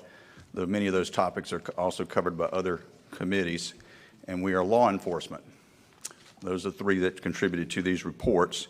And many of the topics we talked about have been covered by the other committees because there is a great deal of overlap, but that's good. And appreciate so much what we've heard today, especially the extensive report on testing. That was a extraordinarily impressive report, 200 testing sites and a lot of creativity and innovation going into that, so that's good to hear. And we spent a lot of time in our committee, the very first meeting, talking about the need for testing and the reason for it, in particular in terms of preventing a recurrence, early detection system and that, but great report there. And the discussion about events and event planning is very, very extremely relevant to the cities and the counties, so those were very helpful points as well, so I'll jump right in. The first comments are about events from the standpoint of cities and counties. We're in the events business, and so everybody's talking about working toward the reopening of many special events. In particular, we have some cities that have things like movie nights. Farmers markets are beginning to discuss opening. We're reopening one in Greenville. I saw where Columbia is looking at as well. In terms of highlighting those events, as we talked earlier about highlighting people dining out and such, I want to note that Agriculture Commissioner Hugh Weathers is here, and he's going to be in Greenville for the opening of our farmers market on June 6th, I believe it is. So that'll help remind people that we're back in business. Though the rules will be different. It's the day after I visit my grandson. The fact that his grandchild lives in Greenville has nothing to do with the fact he's coming to open our farmers market. Those events, as was discussed earlier, will look different from events in the past. But as we talked about, all the changes that will be made in terms of employees wearing masks, in terms of social distancing rules being in place at these events as we venture into them, it's still good to reflect on how far we've come, because just a few weeks ago in our first meetings, it would have been hard to imagine even talking about the reopening of events, but we talked today a lot about those kind of events opening. and beyond just the markets and things like that, but sports events and larger events. So that's very important. Let me skip now to on the education side. This was touched on, again, in the topic of events, graduations. We already had some discussion about that. Greenville schools are actually holding their graduation in the Bon Secours Arena, so it'll be an inside graduation event. Most graduation events that I'm hearing about around the state are in sports outside events, football stadiums and things like that. I was a little surprised when I first heard this a couple days ago, or maybe a week or so ago, but it's a large facility, and there's a lot of interest by others in observing how this is carried out in terms of holding an event like this in Greenville. But it is going to take place in a few weeks, and again, just a few weeks ago, we sort of almost took it as a given that there would not be graduation ceremonies for most students. And I know I recorded a video locally for the school district a couple weeks ago, basically explaining to the high school seniors why it's not really that bad that you missed your graduation. I don't know what they're going to do with the video now, but let's get that out. Did you see the video? Okay. So again, these are many of these things we're talking about now. The glass is either half empty or half full, but it would have been remarkable, Governor, a couple weeks ago to think we were talking about graduations occurring. That's a good thing. And I think in all of these cases, something we talked about too is how these are all learning experiences for everyone. And so what happens in the school system in terms of graduations is a learning event for a future arts festival, perhaps, or whatever else it may be. We can learn from each other, and then we should. Getting back to next point on higher education, just some facts that are not so pleasant. The hit on higher education is some $203 million of economic impact from COVID-19.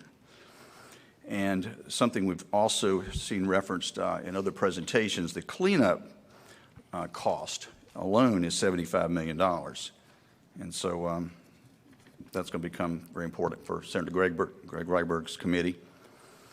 Technical education reports that, number one, it's not reflected in this slide, but we were talking ahead of time, there's a very hefty price tag hitting technical education as well. It may not be the full $203 million of higher education, but it's a very high number. We were trying to decipher that earlier today. But nonetheless, the technical education, technical colleges were able to forge ahead on a couple key things. Number one, the 1,100 nurses who graduated, it's noted that because of relaxation of certain the requirements by allowing online clinical classes, nurses were allowed to graduate, and that has a broad impact for everyone since we need the nurses out there, of course. And the good news is in the technical college area is that hybrid learning will proceed this summer. That is people working online, but also at later part of the summer perhaps being back to person-to-person contact or person-to-person classrooms, and that's very important as well. I don't think you can learn welding and HVAC, it's particularly noted that, without some in-person involvement. And law enforcement, we covered this a moment ago, but Sheriff Lott's comment about testing being very important, but the law enforcement community needs some heads up when we have large testing opportunities, when testing sites are established, and that had some discussion. I'm glad to see that got mentioned for you again. That came up a couple times, and we keep reminding Prisma and other health organizations to give us heads up on that. Of course, law enforcement's at the front lines in all of this. As we all know, they're the ones who have to somehow decipher what we mean by social distancing and the enforcement versus the advisory role of law enforcement. And also, there's an important point in here about the need to continue to stockpile personal protective equipment, particularly for law enforcement. Next is a section on some steps that have been taken already in terms of being very helpful in getting back to business. Number one is some discussion about the administration committee with the governor's office in terms of stockpiling, identifying organizations that perhaps going forward need to have their own stockpiles and to look at them with some special emphasis. For example, state agencies, first responders, educational institutions, that now know they need to have this kind of stockpile readily available. Beyond that, we also talked about the need to stockpile or particularly identify some needs, if you will, for manufacturers in the state in general, and perhaps even nonprofit organizations that may have been left out. And next, I want to present something I'm sort of proud to present in terms of rebuilding public confidence on the part of the consumer. That is the decision we all make to return to a retailer or return to a restaurant, how you can rebuild that confidence. And at the same time, remind people who run those kind of businesses what their obligations are. So I want to show you this. The City of Greenville joined with the County of Greenville and the Greenville Chamber of Commerce, and we have what's called the Greater Greenville Pledge. We ask businesses to go online and sort of refresh themselves in terms of what the proper protocol is for a retail store, what the proper protocol would be for a restaurant, in terms of, as you see on this chart, sanitizing frequently, providing social distance, limited capacity, monitoring employees' health, and the employees wearing face masks. And once a retailer or restaurant has reviewed these protocols and accepts these protocols, that retailer and that restaurant may post online, as well as can post at the job site, at the restaurant or the retail site, this poster, which tells the public that this is a place that takes safety seriously, and they should feel more comfortable entering that business. So we're very excited about this program, if you will, and we've rolled it out with a lot of fanfare in Greenville, and we hope to see it all. We hope to see these signs up and down Main Street and all around in our city, in retail stores and in restaurants. So we toss it out there, and I think it's a good model for other communities to look at too. Next, we have just a review of implementation of some prior recommendations, and this is just meant to give a shout out, if you will, for the continuing resolution that the governor signed on May 18th. It did a number of things that have already been referenced today. It authorized the governor for $155 million. That includes $15 million to protect poll workers for the upcoming primary elections, protect the poll workers as well as the folks who are out to vote. And these monies are already available, and as well as to reimburse local governments and hospitals. And then we also wanted to do a big thanks, what's already been covered, and that is, of course, the testing plan, the $25 million that MUSC has to distribute, along with DHEC, to the South Carolina Hospital Association to provide for the testing plan we heard about a moment ago. The DHEC original goal was allows 1,000 contact tracers. I think that's already been exceeded, which is really good. So, again, kudos to them. That's a huge bit of news today in terms of the testing and the tracing, but it wouldn't have been possible without the governor and the legislature moving to provide real funding for this up front. Finally, very good news for local governments and for many and for education groups as well by the postponement of the 1% contribution increase for the state retirement system. That puts money back in the budgets of local governments at a time we really need it. And we note the flexibility given to state agencies in higher education to spend some earmarked and restricted revenues to maintain critical programs. All those have been very, very, very helpful. And then finally, just more long-term, to repeat some common themes, the need to continue to focus on building customer confidence by consumer confidence and customer safety. It's critically important, again, to get people to feel good about returning to our restaurants, returning to our businesses. Small business relief is urgently needed. That'll be discussed, I guess, in the next section, but the underlined word here is urgent.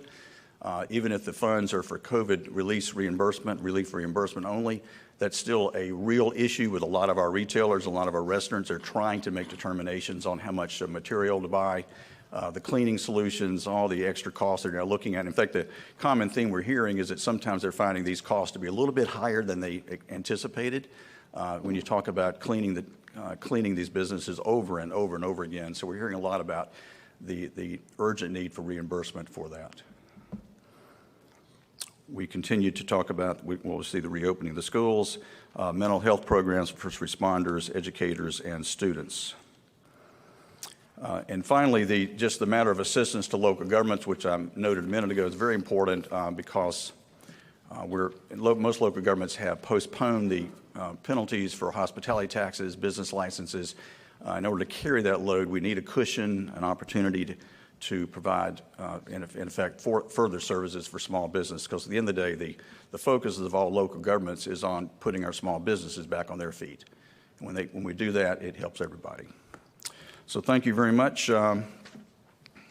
Thank you for the opportunity. We have a few more things we want to focus on, but that's our report for today. Thank you. Thank you, Mayor. Do we have any, no questions? Okay.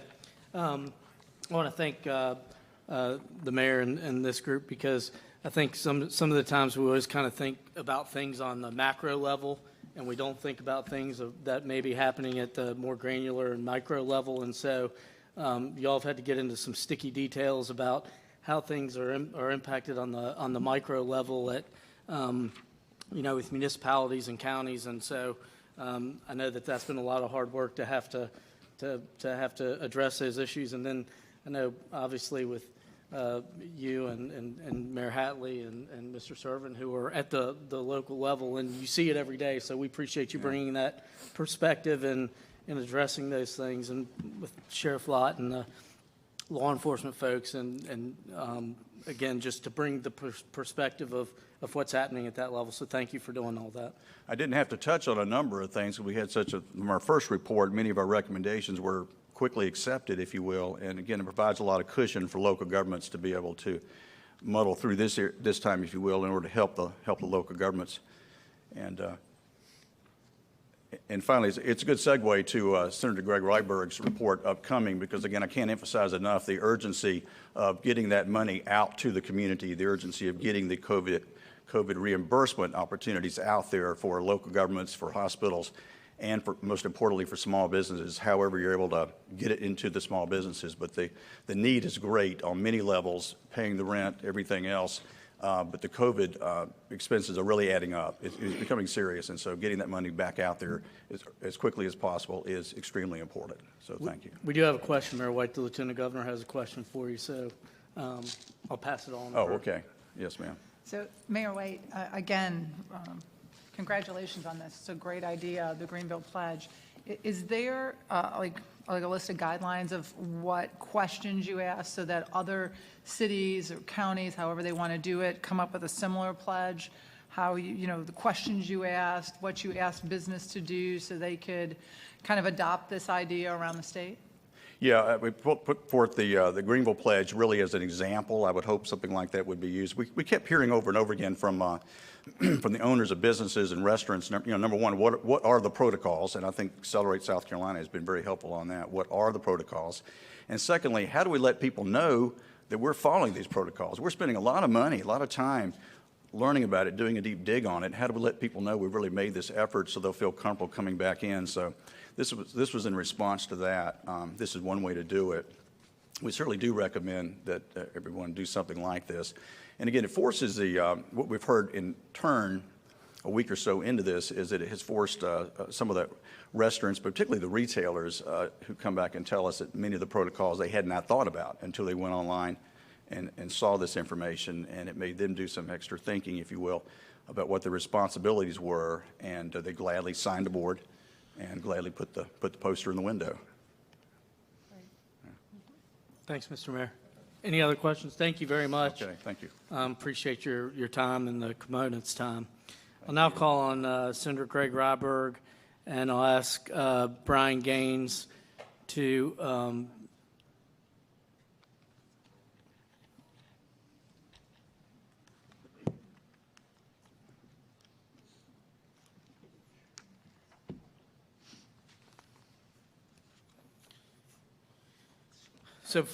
you promised the group that they would be out of here on time, so that gives us 2 minutes to make our presentation. Actually, I set it for 4:30 today, Senator Ryberg. I built in a 30-minute cushion for myself. I misread it. I'd like to start with Brian to take a look at the matrix that the Resource Committee developed over the last 4 weeks, and some of the input that went into it. But one of the points that was made earlier, I'd like to reiterate on, and that was by Mayor White.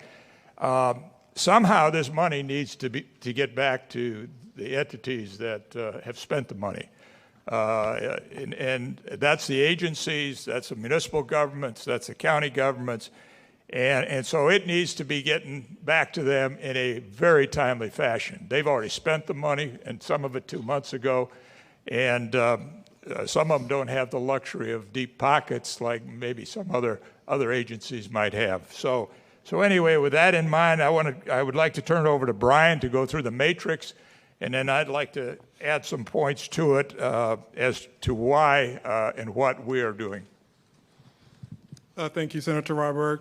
The Executive Budget Office conducted a survey to collect documented expenditures that have been incurred by state agencies and local government entities that could be subject for reimbursement from the CRF or the Coronavirus Relief Fund. The expenditures that are submitted by those state and local government entities have not been verified, meaning that some may or may not be allowable. We received a total of 187 survey responses representing 61 state agencies, 9 higher education institutions, 16 technical colleges, 43 counties, and 72 municipalities. The expenditures are based on the 11 expenditure categories that are included in the left-hand column of the summary. Each of the 5 constituency groups provided their actual expenditures incurred to date and projected expenditures through December 30. So looking at the summary that's been provided to you, you will see from a state agency standpoint, $52.2 million has been spent to date, $144 million is projected through December 30. For higher education, $73 million is spent to date, and $270 million is projected through December 30. One caveat here for the higher education institutions, that projection through December 30, 70% of that $270 million that's indicated there is attributable to MUSC. Technical college systems, $99.1 million spent to date, $28 million through December 30. Our counties, $40.3 million spent to date, $138 million projected through December, and municipalities, $21 million spent to date, $31 million projected through December 30. So in total statewide, $197 million has been spent to date, with a projection of $613 million being spent through December 30. The committee also makes recommendations for the following enterprise initiatives: $250,000 for the development of a statewide broadband plan, $80 million for the installation of broadband infrastructure or the backbone statewide, $20 million for statewide hotspots, which includes the purchase of 100,000 devices and covering the monthly data plan cost through December 30 for those devices. The next two come from the Protection Committee, $16.7 million for a PPE state stockpile, which represents a 28-day supply that includes N95 masks, surgical masks, eye and face protection, gloves, and gowns. This PPE stockpile will be available for local governments to include first responders and law enforcement, as well as hospital and medical providers. $100,000 for a supply chain planning, that is to hire a consultant to assist the state in developing a supply chain and resources plan. The development of the plan should take approximately 30 to 45 days to complete, and a state agency would need to be designated as the lead agency to hire that consultant. The consultant would work with the Emergency Management Division, State Procurement Division, and other agencies as necessary to determine the best scenario for South Carolina. The plan may also include total outsourcing or maybe a hybrid of outsourcing and using existing agency resources. In addition, additional funding may be needed to implement the plan once it's been developed. Next initiative would be $7.5 million for testing of all statewide nursing homes, $15 million for statewide contact tracing, $19.9 million for statewide testing, which includes congregate testing, mobile testing, and drive-through testing, $500 million for the Unemployment Trust Fund to provide reimbursements for the state benefits paid related to COVID-19 and removing any potential burden on businesses.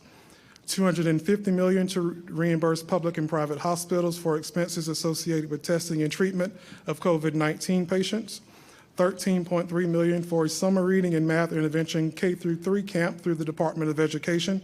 The total request for this initiative is $115.7 million.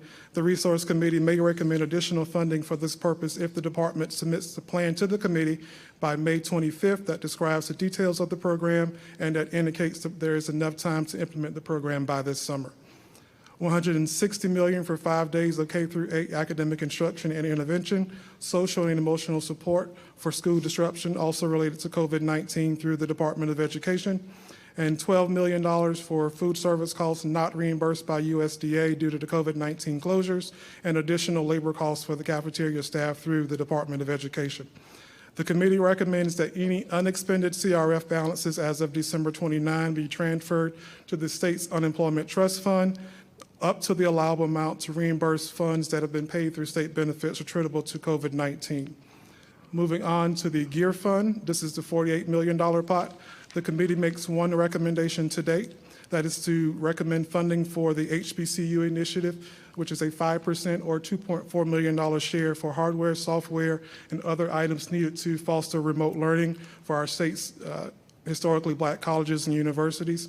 The balance will remain available for the governor's discretion to be used once final decisions have been made against the CRF, and an updated guidance has been recently issued by the U.S. Department of Education that indicates those funds should be used to foster additional remote learning statewide.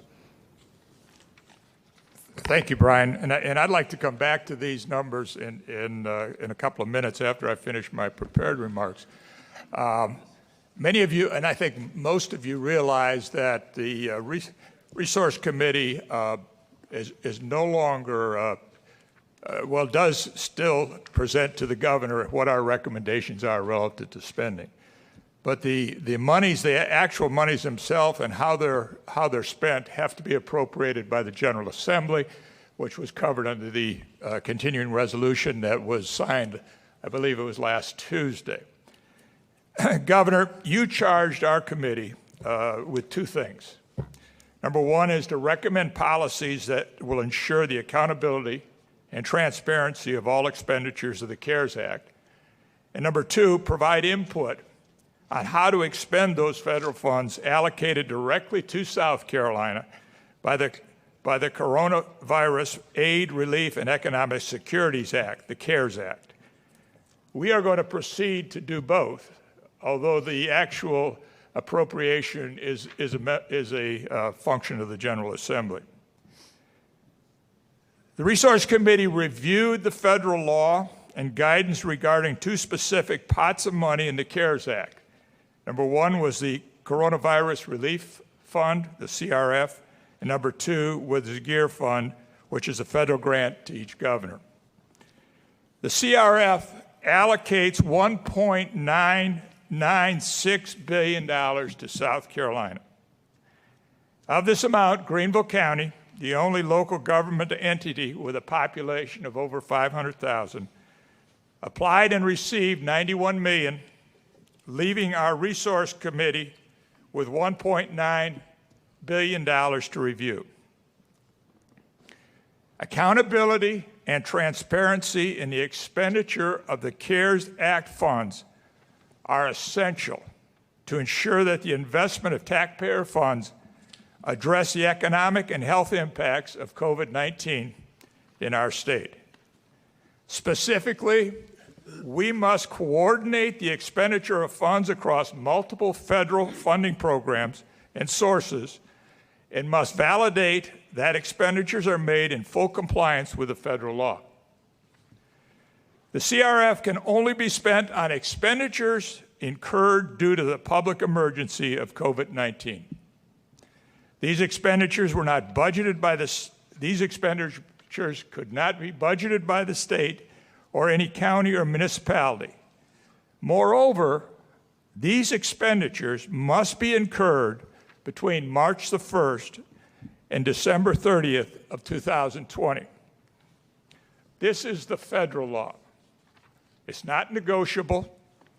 This law was designed to ensure that the states can ensure that business and governmental entities and agencies survive the unprecedented fiscal impact of COVID-19.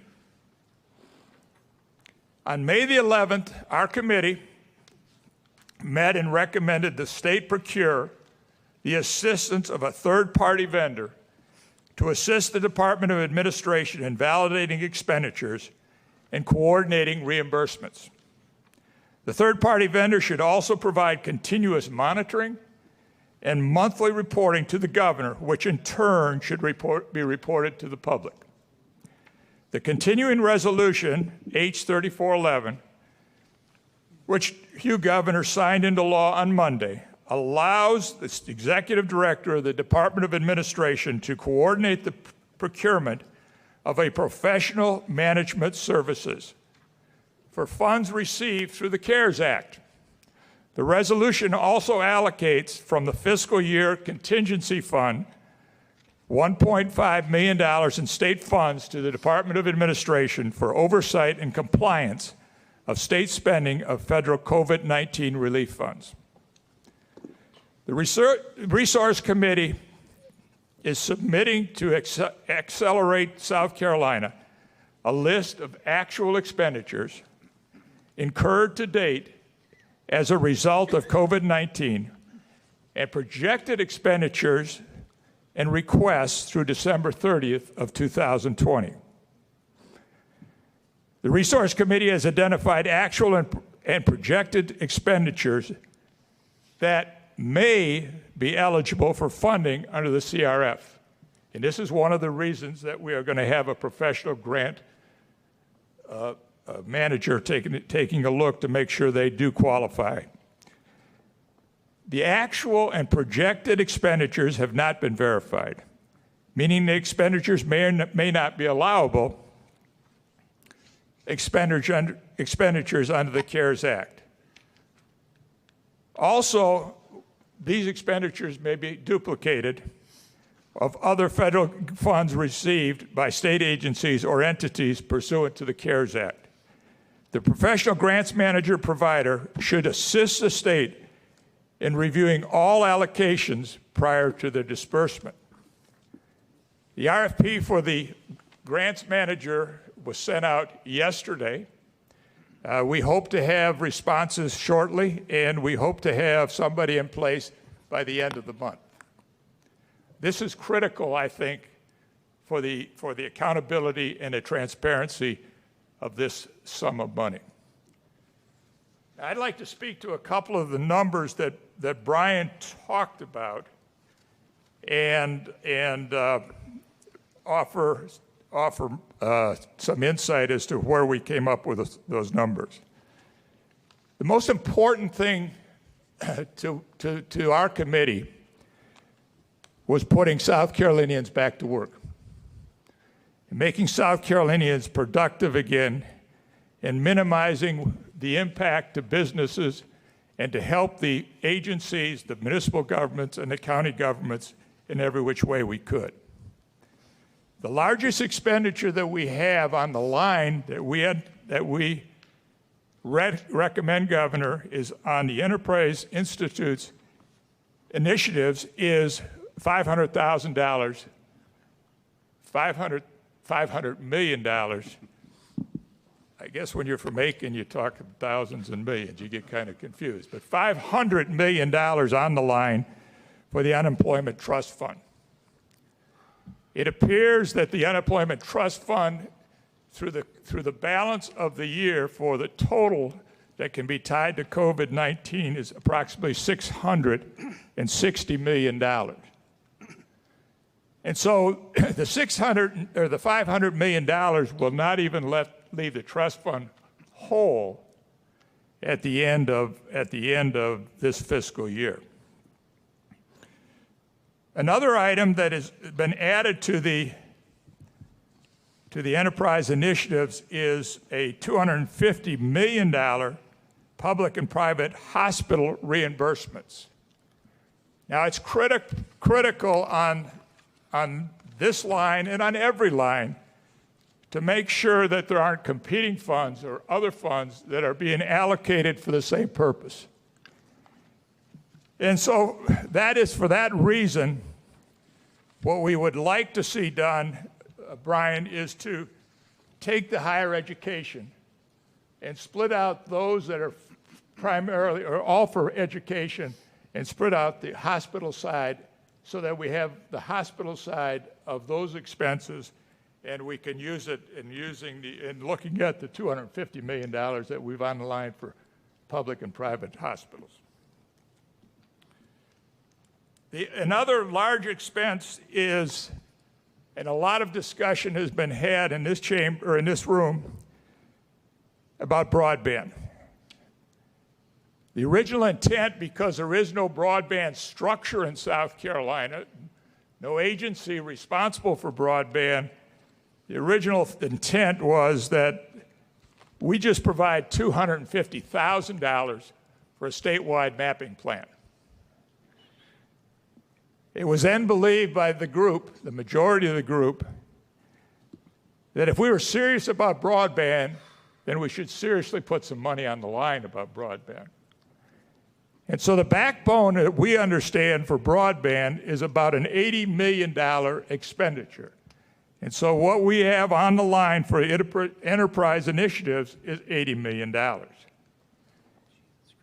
Now, it's really now up to the General Assembly to come forward with a broadband plan and a broadband structure. And I just implore those members of the General Assembly that make sure that we don't disincentivize private capital and that we have a level playing field on whatever structure we have between public entities and private entities getting into the broadband business. Another expenditure is the 5 days of K-8 academic instruction and intervention, $160 million.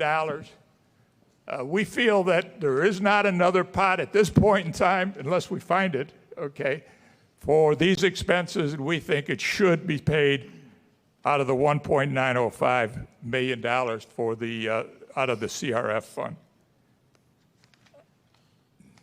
The difficulty going forward, I think, is to make sure that there is timely payment of the bills that are in the queue, and as legislation passes to take care of past bills, the question is, when will the next bills be taken care of? But Governor, I think that with the grants manager that we're going to have, we'll be able to give you the accountability and transparency, and we look forward, if there's anything else we can do to help you along this way, we would certainly be eager to do so. Do we have any questions, any comments from other comments from resource component members or anyone? I've got some comments. Senator Davis, did you have your hand up? Just a procedural question. These recommendations, as I understand, James, will then be looked at by you. You'll pass along recommendations to the governor. And then the governor, at some point, I would imagine after that, soon after that, would then submit to the General Assembly a proposed expenditure and appropriations plan similar, I think, to like an executive budget, right? I mean, it would be guidance to us in regard to how we should go about appropriating these monies. And I was thinking about it earlier, and I'll just say it publicly. I think that the recommendations by the governor in regard to these appropriations are entitled to a substantial degree of deference, in that unlike the executive budget that is submitted every year, that is more open-ended in terms of what it can be spent on. This is something that is very specific. This is something that the executive branch has been spending a lot of time on the last couple of months. And so I guess it's just more of an open-ended question as, is that what we should expect as a General Assembly, that there will be something along the lines of an executive budget that will be submitted to us, in advance of when we go back, and I would assume that'd be sometime the second, third week in June, because time is of the essence here. And as you rightly noted, Governor, in your signing letter, this money was appropriated by the CARES Act to the executive branch to facilitate the expenditure of that money quickly. And I think it was appropriate on your part to note that in your signing statement. And I just wanted to go ahead and put that on the table because that is, I think, our expectation in terms of the legislature from the executive branch. Yes, that is my expectation too, Senator. Okay. So I think, Senator Davis, to answer your question, what will happen is next week when we present this full package to the governor, then obviously his office will work, and I know his direction to me has been, and I think the direction to his office has been, is to move with speed to get this in front of y'all, as again these funds are. It's important for those to make it out to the various regions of South Carolina. So I will work quickly to carry out his wishes, and then I don't want to speak for the governor's office, but I think they will move quickly too, based on the direction I've in talking with Mr. Walker and the staff. Senator Davis, I also would hope that the General Assembly would look at the other pots of money that is coming to the state, and that there's not a duplication of funding when there could be needs in other areas. And I just throw the one out there, the $118 million for testing and right. Contact tracing that was announced last night. That's a sizable sum of money, at least it is in Aiken, South Carolina.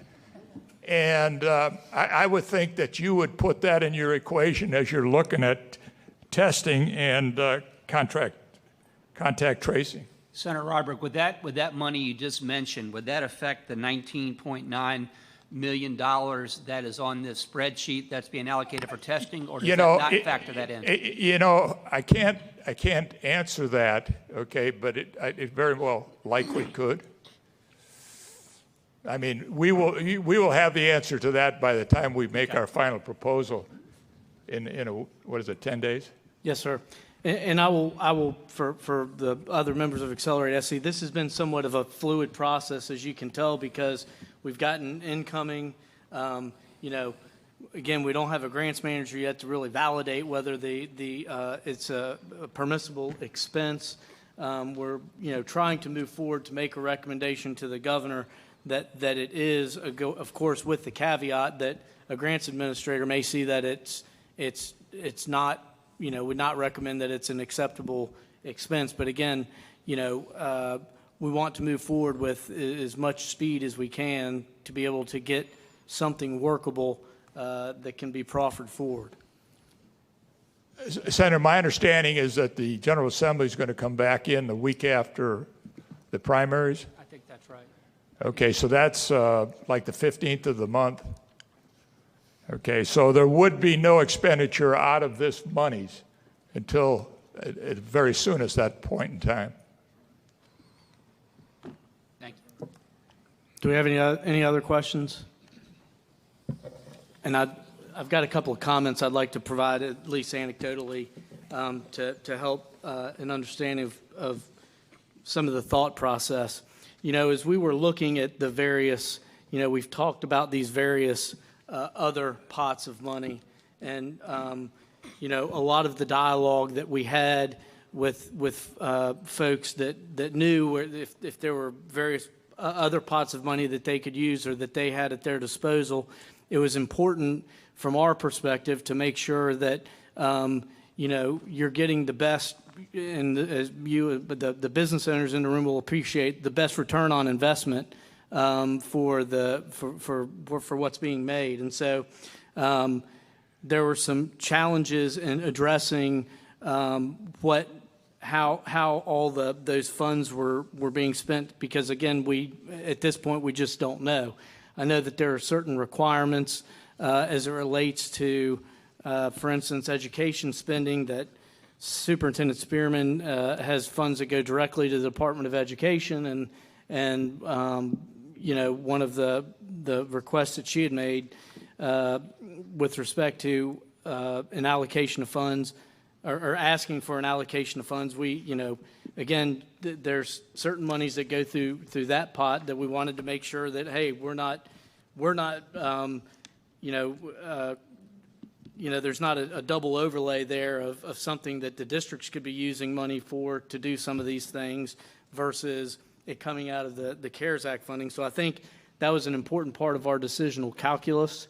One of the other things that, you know, with respect to, and we've talked with Superintendent Spearman about summer camps, because that's something that came up, and one of the things that we've asked is that if we could, you know, understand at a more granular level what those look like. And so her commitment to us has been that we're going to work collaboratively on that through this week to be able to do that. And I appreciate her willingness to do that with us, and so that we can help make the best decision. I guess I would also point out that at least from the chair I sit in, and a couple of things I want at least people to consider, because everybody, you know, is looking at this, and is, you know, the governor gets advice and counsel on this all the time about what to do with these funds. And I think when we look at where our people are who are unemployed right now, our, you know, 40,000 children that we haven't talked to, I think everybody being mindful of how we can close the gaps on those things. And so that's what I think our resource component has sought to do, that this was not intended to in any way pick winners and losers, because that wasn't the charge from the governor. The governor charged us to do this, to take an approach that was that transparent, and that was met the letter of the law in the CARES Act, which is what I think we've endeavored to do. So, Governor, as we work through this week into next week, we may see some changes, and when I come back here next week to talk to this group, we may have some changes there to some of the line items. And so I want to make sure that I'm very open about that, so that somebody doesn't run away with this and say, hey, we've got the plan, we've got the plan, we've got the plan. And so in fairness to the governor, the Resources Committee will probably continue to be working through this week as we prepare that final report for next week, so we can give you the very best advice that we can. Absent any other questions, Marcia, I think you were going to briefly talk to us about where we're at with our AccelerateSC website. I think it's a lot of what we're seeing is some exciting synergies that are taking place between our state agencies. I think we're trying to, you know, the governor had set out a challenge for us to see what we can do to help people in South Carolina from ombudsman style enterprise. And so I'll turn it over to Marcia to discuss that. All right, thank you, and I'll be quick. Yes, last week we rolled out our new website, AccelerateSC, or I think it was May 5th out, actually, time flies. And we've made about 40 changes to it to continuously update it, both from feedback that we've gotten from users of the site and from other agencies. Some of the things that we've done is, in addition to updating the site, is that we've also this week deployed our social media pages. So please follow us on Twitter at AccelerateSC and on Facebook at SC Accelerate. And we've also been working with state agencies and forming that partnership. We'll talk about that in a little bit.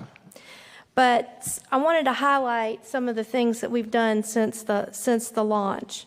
And there you can see it on the screen. We've deployed an online inquiry form, so the contact us if you have a question. The public has a question, or anyone using this website, they can email us.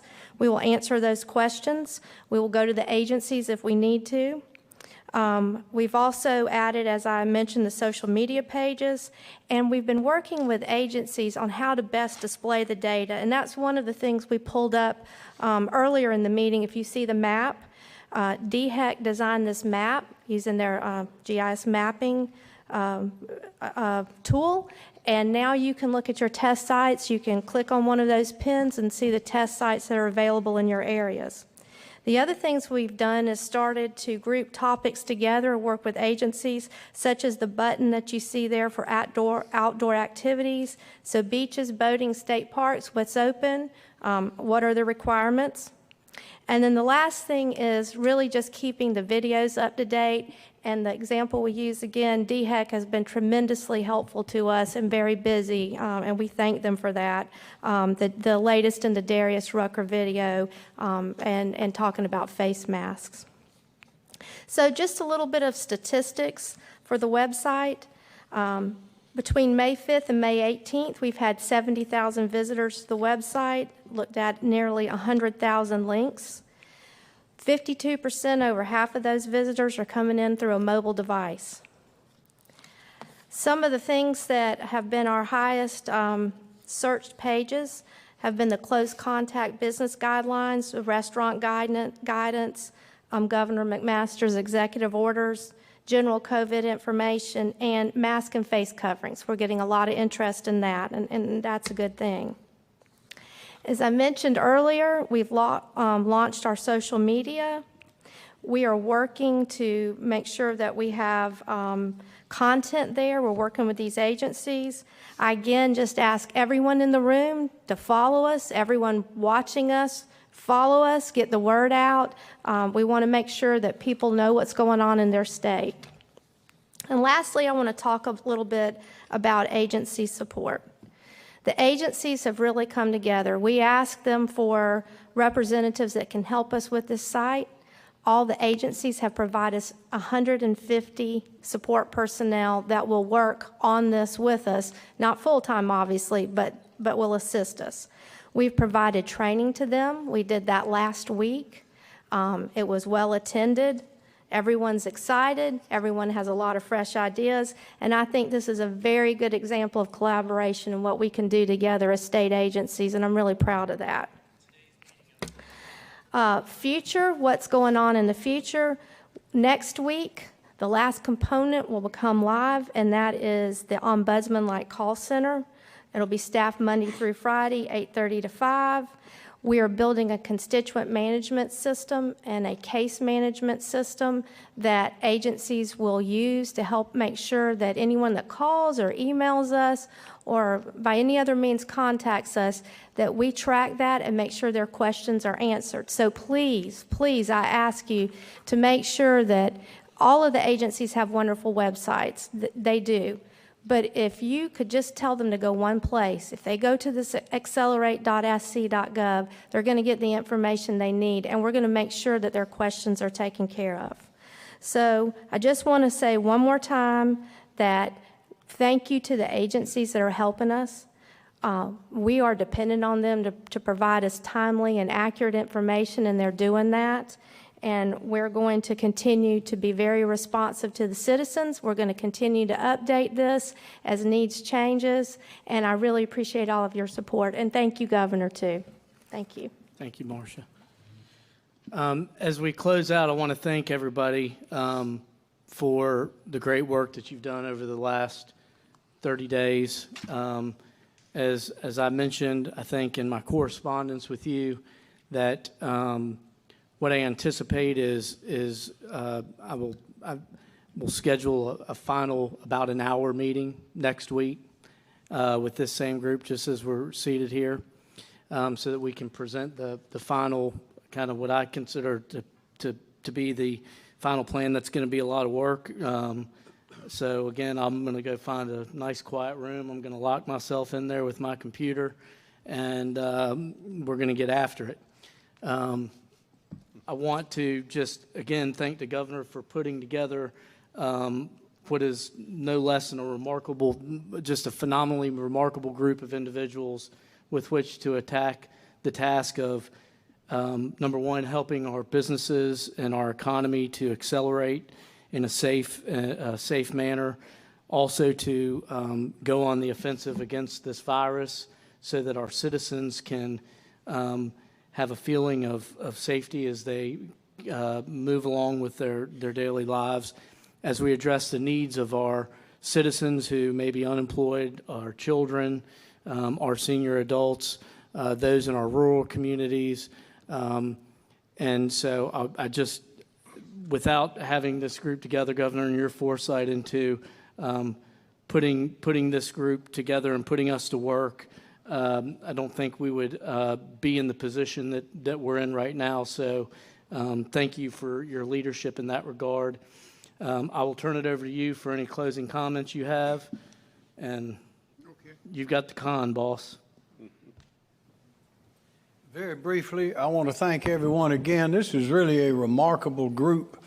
I kind of liken what we're doing around the state to a war coming up, and we're drafting people to do this and that, drafting people to close their businesses and to put restrictions on themselves. And everybody has responded extremely well, which is why we were selected by Dr. Fauci. You may have seen the other day, he said we've had a remarkable response in South Carolina, and so good he wished he could clone us around the country.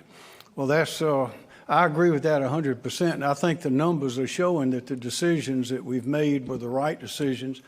Excuse me, I know they were made carefully and made with recommendations from this group as we were going along, and there'll be, of course, a report with recommendations going forward. And there's some things that we will be continuing. I'll be asking several of you to continue on in various capacities from time to time. But I want to thank everybody for answering the call. This is really a remarkable thing that you have done to help our state in this very different time. And I'm confident that we will accelerate South Carolina, and we'll get back on top as where we were when the virus hit us. I know all the great words and all the great thoughts are always found in songs or poems somewhere, so I have found the right one to end this group today with this. Some of you will remember from Carly Simon back in 1977.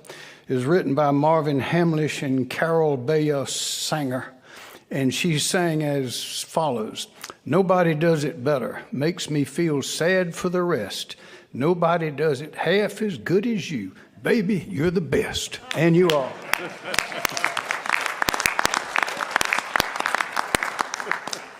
And on that note, we'll close out today's session, and thank you everybody again. Safe travels home.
Okay, are there any questions? Shauna? So what do you think about the recommendation to open up tourist attractions by this weekend? I think it's a good recommendation. I missed that part of the presentation, but from what's been told me, I think that's a good recommendation, and we'll take a good look at it. Yes, sir? Governor, President Trump yesterday said that he's been taking hydroxychloroquine. I'm sorry, it's a really long word, but can we first get your response to that and whether you're considering DHEC using that as a possible test to the coronavirus? I don't think that's a test. Oh, sorry, as like a prevention, as a Yeah. drug. Well, I have not discussed that with them. I don't know what they have thought about it. I don't know, but I'm sure the president has advice on taking things, and he's doing what he thinks is best for him. Yes, sir. Governor, we saw very heavy traffic over this past weekend as beaches were reopening, and obviously people were really wanting to get out into the weather. This is Memorial Day weekend. To help local counties out with the just influx of people and traffic coming in, does the state have any plans to deploy state services to help out with that? The state always has plans for the biker weekends, Memorial weekends. The state responds to requests from the local police authorities and others, but there are always plans for weekends like this, events like this. Yes, sir. We saw some images of pretty crowded. I'm sorry, I can't hear you. Sorry. We saw some images of pretty crowded beaches over last weekend. Seeing this as kind of a ramp up or a test for Memorial Day weekend, if we see that again, is there any idea of closing down beaches again? I have no plans to do that at this point, but law enforcement, as mentioned earlier, will be on hand, and law enforcement has authority to disperse crowds if necessary, if it's a threat to health. But also, when you have big weekends like that, Memorial Day and others, you always have a police presence, a presence of the authorities to keep things moving smoothly. Yes, yes, sir. In the event of a second wave, what kind of recommendations has AccelerateSC given to prevent us from shutting down the state? Well, everything that you have heard and everything in these meetings that we have, that'll be summarized and included in some detail, in some cases in the report that'll be made next week, will be going into effect. A lot of those recommendations have already gone into effect, as you know, as we've gone along on the restaurants and other things like that. But if those recommendations are followed, and if the people of the state use their good common sense and follow the rules that the authorities, the health authorities, the epidemiologists have been explaining since the very beginning, and if we have an aggressive testing and tracking program, which, if you've heard today, we are implementing and is going very well so far. If all those things are done, we should not have a spike or a second wave. Now, we can't control things with our recommendations, with the personnel that we have. We cannot control what goes on in other states and what might bleed over into our state or what might be brought into our state. But if we follow those guidelines and we are cognizant of what each of us needs to do to stay safe, then we should be in very good shape. I'm confident in the ability of our people. We've seen it so far. We're doing much better than, if not all the states, at least most of the states. That has been recognized by Dr. Fauci and others. Yes, ma'am. On reopening the tourist attractions, do you have an idea of when you might make an announcement about that? Soon. I also wanted to ask about the rollout today, the recommendations of how to spend the $1.9 billion of CARES Act money, the state share. What was your reaction to some of the spending that your subgroup, your AccelerateSC? I thought they were excellent. We had enormous talent in that group, as well as in the room today, as you saw. This is as talented, knowledgeable, experienced, and I would say impartial and subjective group as you could find. Shauna? Because tourist attractions is such a wide category, if and when you make that announcement, do you imagine opening up portions or types of tourist attractions? That depends. We're getting information on that, getting data, And of course, we'll confer as we've been going every hour with the epidemiologists and the others that have insight into it. Yes, ma'am. Governor, I know it's just a couple more months away, but the state fair, as of right now, are all options still on the table in terms of keeping it as scheduled for people to be able to go to the state fair this year? Well, what is the date of the state fair? October. October? Well, we'll see. I would hope that by then things would be moving very well. But still, we have to remember, no matter what restrictions are lifted or what are in place, it's up to every person to be careful, because this is a dangerous virus and you can get it just by touching something. And so although we are doing what we can to remove limitations and encourage the flourishing of businesses and trying to get this money out that has been mentioned all along today as quickly as we can, it is still up to every individual to take care of themselves. And don't forget that it's a very dangerous virus. Ms. McKinney. Governor Oz, I know you said you agreed with Senator Davis after he talked a little bit. How's your reaction to his scenario he outlined?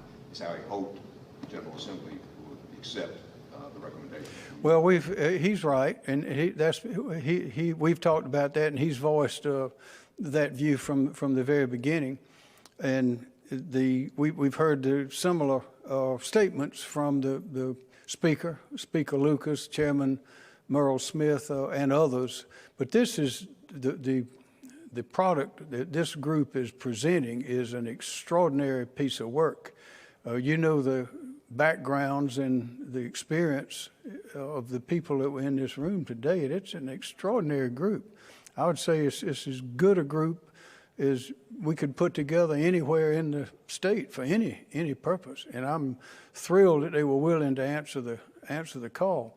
So I believe that the legislature will be very interested and guided by what the group has put together. That's the whole purpose, to be sure that these funds go to the right places at the right time. And the right time is quickly. This whole program was initiated by the president to happen quickly. And it needs, as was stated here by Senator Ryberg, Senator Davis, and others, those funds need to get to where they need to go right away. It can't delay. And that's one of the hazards that we have in having it go through the appropriation process. Is ordinarily that's a slow process. It can't be slow this time. It needs to be deliberate and careful, but needs to move very fast. Yes, sir. There's starting to be more and more parents concerned about how effective virtual teaching is as this continues to go on. USC announced they'll be back with in-person, face-to-face instruction in August. How hopeful are you all the state students can return to a classroom in August of this year? I would love to see that happen, but again, we have to be very careful. All the schools, the colleges, the K-12, they're all determining the best way to do what they have to do. And of course, there may be some events, there may be some trends, there may be something that happens between now and then, but we're all hoping that the schools or the universities in K through 12 will be back in business in the fall. Yes, sir. Governor, we saw that in the spending recommendations, there was about $7.5 million for nursing home testing. Obviously, DHEC has expanded their testing for nursing homes, but at the beginning, we saw nursing homes acting very independently. Some closed early before you rolled out your executive order, some closed later. There were different staffing and also residents wearing face masks. It wasn't a uniform sort of thing, and I'm wondering, should the state have acted much quicker on the forefront? Now, one of the first things we did was eliminate the visitation in the nursing homes, and that was to keep the infection out. And of course, it was difficult all around the country to get all the protective equipment that we needed. I think we've largely resolved that now.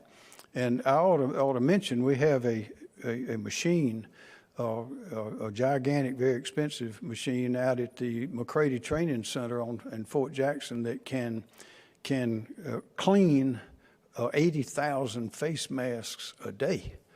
And it can use it, anyone can use it. And they have, I think, about 90 or so entities that have called in and prepared to bring things there. But if with that kind of capacity, we should not be running out of a lot of things in the future as we did in the past. But the supply chain and the availability of the protective equipment slowed everybody down in the whole country. Even the chemicals for doing the tests. You remember at the beginning we couldn't get them, and the only real lab we had was the DHEC lab. Then the private labs came in, then MUSC actually came in before that. So we are fully equipped now.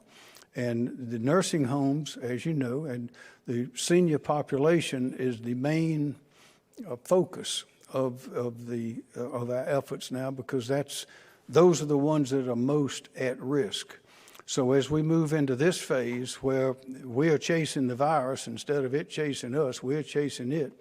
One of our main focuses, the single main focus on a certain group of people are going to be the elderly, those with underlying conditions, those in those communities that have been shown to be more susceptible to the disease. But I think we have that knowledge, and we ought to have all the equipment, including, you heard 201, I think you said 201 testing sites, and then all the laboratories. This is a different world from where we were back in early March.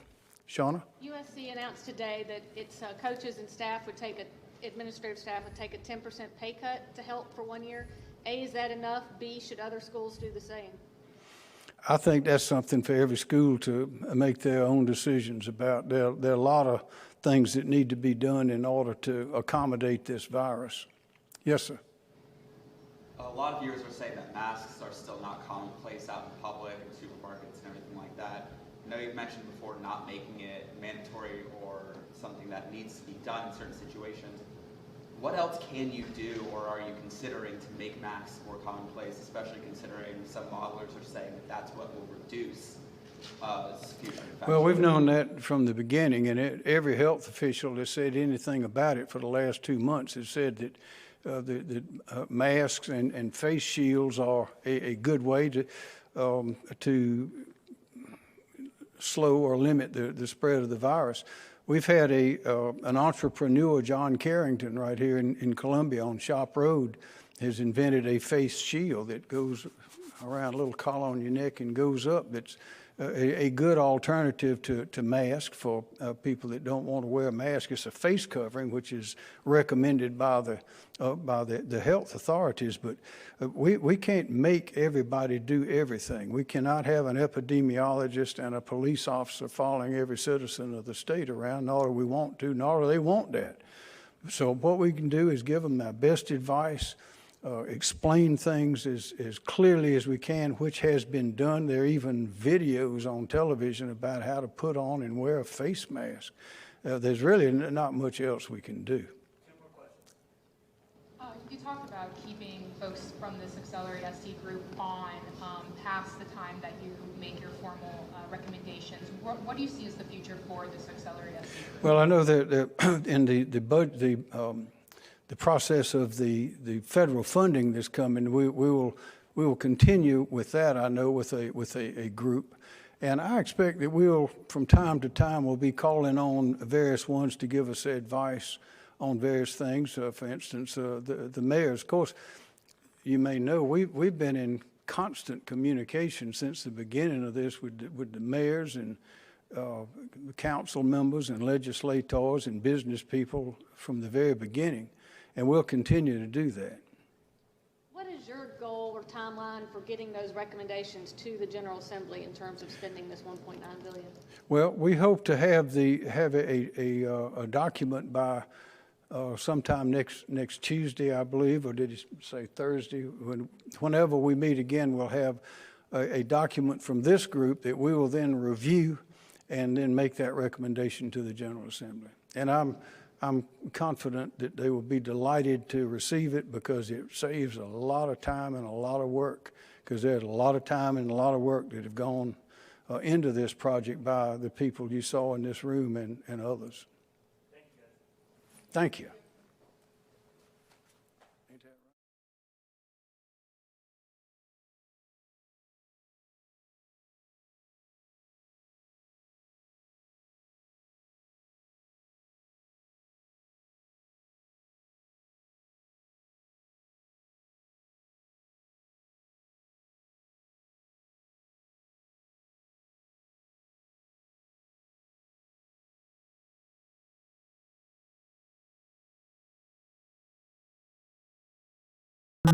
I think we covered everything.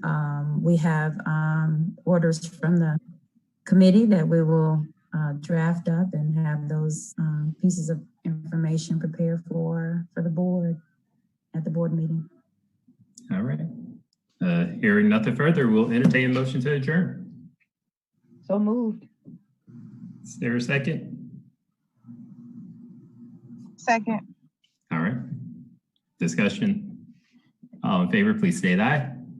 Aye. Aye. Aye. Thank you, everyone. Have a good evening. Thank you all. Y'all have a good evening. Thank you. Thank you. All right, thank you guys. Thank you. Bye-bye. Bye.